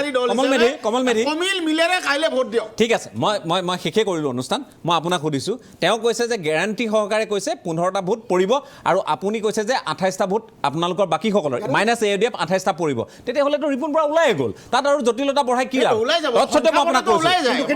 যদি কংগ্ৰেছৰ কমে কংগ্ৰেছৰ এটা ভোটো নকমে কংগ্ৰেছৰ এটা বাৰু কমিলে এটা ভোটো নকমে আগতে কমি আছে মই সেইটো হিচাপতে ধৰা নাই কংগ্ৰেছ CPM ৰাইজৰ দলৰ এটা ভোটো নকমে এটা ভোটো নষ্ট নহয় গেৰাণ্টি সহকাৰে কৈছো আৰু যদি দিব আপোনালোকে ভোট পায় কংগ্ৰেছে উপযুক্ত ঠিক আছে মই কাইলৈ বহিম কিবা ক'ব কাইলৈ আপোনাৰ দৃষ্টিত কি হ'ব কংগ্ৰেছ এওঁলোকৰ প্ৰাৰ্থী নিজিকে ৰিপুণ বৰা নিজিকে আপোনাৰ দৃষ্টিত এনেকুৱা এটা অৱস্থা হৈছে কিমান 40-43 কিমান নাজানো আৰু কিমান বিধায়ক আছে এতিয়া তেওঁলোকৰ আপোনালোক কেইটা ভোটত জিকিব দ্বিতীয়জন প্ৰাৰ্থী সেইটো কওক আমাৰ দুইজনে 43 ভোট পাব আৰু দ্বিতীয়তে আৰু এটা কথা কৈছোঁ যে এই আজি মানে 43 জন যি আছে প্ৰত্যেকৰ ওপৰত সন্দেহ হৈছে মনোৰঞ্জন তালুকদাৰ ডাঙৰীয়া কালি ৰাতিপুৱা টিভিত দেখিলোঁ তেওঁ কৈছে যে ময়ো এজন এজেণ্ট লওঁ নেকি তাৰমানে তেওঁৰ নিচিনা যিজন মানুহক আমি ব্যক্তিগতভাৱে সন্মান কৰোঁ কালি টিভিত দেখিছোঁ আপুনি কোৱা টিভিত দেখিছোঁ ঠিক আছে ধন্যবাদ জ্ঞাপন কৰিছোঁ পংকজ বৰুৱা ধন্যবাদ ৰফিকুল ইছলাম ডাঙৰীয়া জিয়াউৰ ৰহমান ডাঙৰীয়া কমল কুমাৰ মেধি জাকিৰ হুছেইন সিকদাৰ নাই মই ধন্যবাদ জ্ঞাপন কৰিছোঁ কাইলৈ আকৌ বহিম কাইলৈ পষ্টমৰ্টেম কৰিম কিন্তু আমাৰ উদ্দেশ্য তেনে নহয় আমাৰ কৰিবলগীয়া বহু বিষয় আছে কালি এই আপোনালোকৰ এনেধৰণৰ বিষয়সমূহ মোক কালি এজনে সুধিছে যে আপুনি 7:45ত কালি কিয় নল'লে ৰাজ্যসভা আজি সুধিছে মই ক'লোঁ মূল্যবৃদ্ধি আমাক কুঙা কৰি আছে সকলো ফালৰ পৰা কেঁকুৰা চেপা দিছে এই কথাবোৰ চৰকাৰৰ দৃষ্টিগোচৰ কৰাৰ দায়িত্ব আমাৰ আছে দায়বদ্ধ সংবাদ মাধ্যম হিচাপে কৰিলোঁ আৰু 9 বজাৰ পৰা যেতিয়া আমি খবৰবোৰ পালোঁ এইবোৰ খবৰ লৈ আহিলোঁ ৰাজ্যসভাৰ খবৰ এতিয়া এই ধৰণৰ পৰিৱেশৰ মাজত আমি ৰাজ্যসভা এৰিব নোৱাৰা হৈছোঁ যে ইচ্ছাকৃতভাৱে এটা পৰিৱেশ ৰচনা কৰা হৈছে নেকি আমাকো বাধ্য কৰোৱা হৈছে নেকি ক'ৰবাত যে ৰাজ্যসভাতে থাক তহঁত এনেধৰণৰ এটা পৰিৱেশ দিব খোজা হৈছে নেকি যে কি নহওক আমিও নিবিচাৰোঁ যে ৰাজ্যসভাক লৈ অৰিয়াৰিক লৈ এই যে বিশ্বাস অবিশ্বাসৰ ধুঁৱলি কুঁৱলি পৰিৱেশৰ মাজত কথা বতৰাবোৰ লৈ সদায় আমি আলোচনা কৰোঁ কিন্তু উপায় নাই কাইলৈ আমি কৰিব লাগিব কাইলৈ এইকাৰণে কৰিব লাগিব কাইলৈ চাবলগীয়া এটা দিন কাইলৈ প্ৰত্যক্ষ কৰিবলগীয়া এটা দিন কেইটামান ঘণ্টা কমল কুমাৰ মেধি ডাঙৰীয়াই কোৱাৰ দৰে আৰু যদি বিৰোধীয়ে সঁচাই ভাবিছে যে আমি বিজেপি বিৰোধী এগৰাকী ব্যক্তিক আমি ৰাজ্যসভালৈ পঠিয়াব লাগে তেতিয়াহ'লে তেওঁলোকে চিন্তা কৰিব আৰু যদি সেয়া নহয় এতিয়া বিৰোধীক মানুহে আৰু কিমান দিন বিশ্বাসত ল'ব তেওঁলোকৰ ঐক্য তেওঁলোকৰ সংহতি তেওঁলোকৰ মিত্ৰতা তেওঁলোকৰ এই কথাবোৰক কিমান দিনলৈ বিশ্বাসত ল'ব এই সমালোচনা কৰিবলগীয়া দিন কিন্তু কাইলৈ মই আকৌ কৈছোঁ আৰু দিন যদি নহ'ব লাগে সেই দিনটোও কাইলৈ গতিকে কাইলৈৰ দিনটোৰ ওপৰত সকলোৰে দৃষ্টি থাকিব আমি পুৱাৰে পৰা আপোনালোকৰ সকলো ৰেহৰূপ চাম ৰাজনীতিকসকলক এতিয়া প্ৰত্যক্ষ কৰাৰ বাহিৰে তেওঁলোকৰ কিছুমান মই আকৌ কৈছোঁ বেয়া নাপাব সকলোকে কোৱা নাই কিছুমান নাটক ৰাইজক দেখুৱাৰ বাহিৰে উপায় নোহোৱা এটা পৰিৱেশৰ সূচনা হৈছে আৰু এই কথাবোৰ আমি সূচনা কৰা নহয় সংবাদ মাধ্যমে সূচনা কৰা নহয় এইটো ৰাজনীতিকসকলে নিজেই সেই পৰ্যায়লৈ নিজক লৈ গৈছে আৰু নাটকৰ ভাৱৰীয়া হিচাপে কাৰোবাৰ চিত্ৰনাট্য কাৰোবাৰ পৰিচালনাত তেওঁলোকে কাম কৰিছে মই সকলোকে পুনৰবাৰ ধন্যবাদ জ্ঞাপন কৰি আজিৰ পৰ্যবেক্ষণ ইমানতে সামৰণি মাৰিছোঁ ধন্যবাদ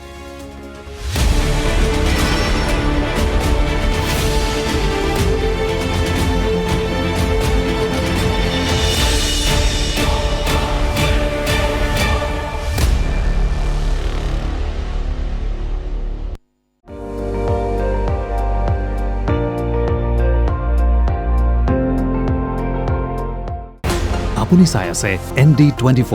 সৰ্বশ্ৰেষ্ঠ নহয় সৰ্বোত্তমৰ দৌৰত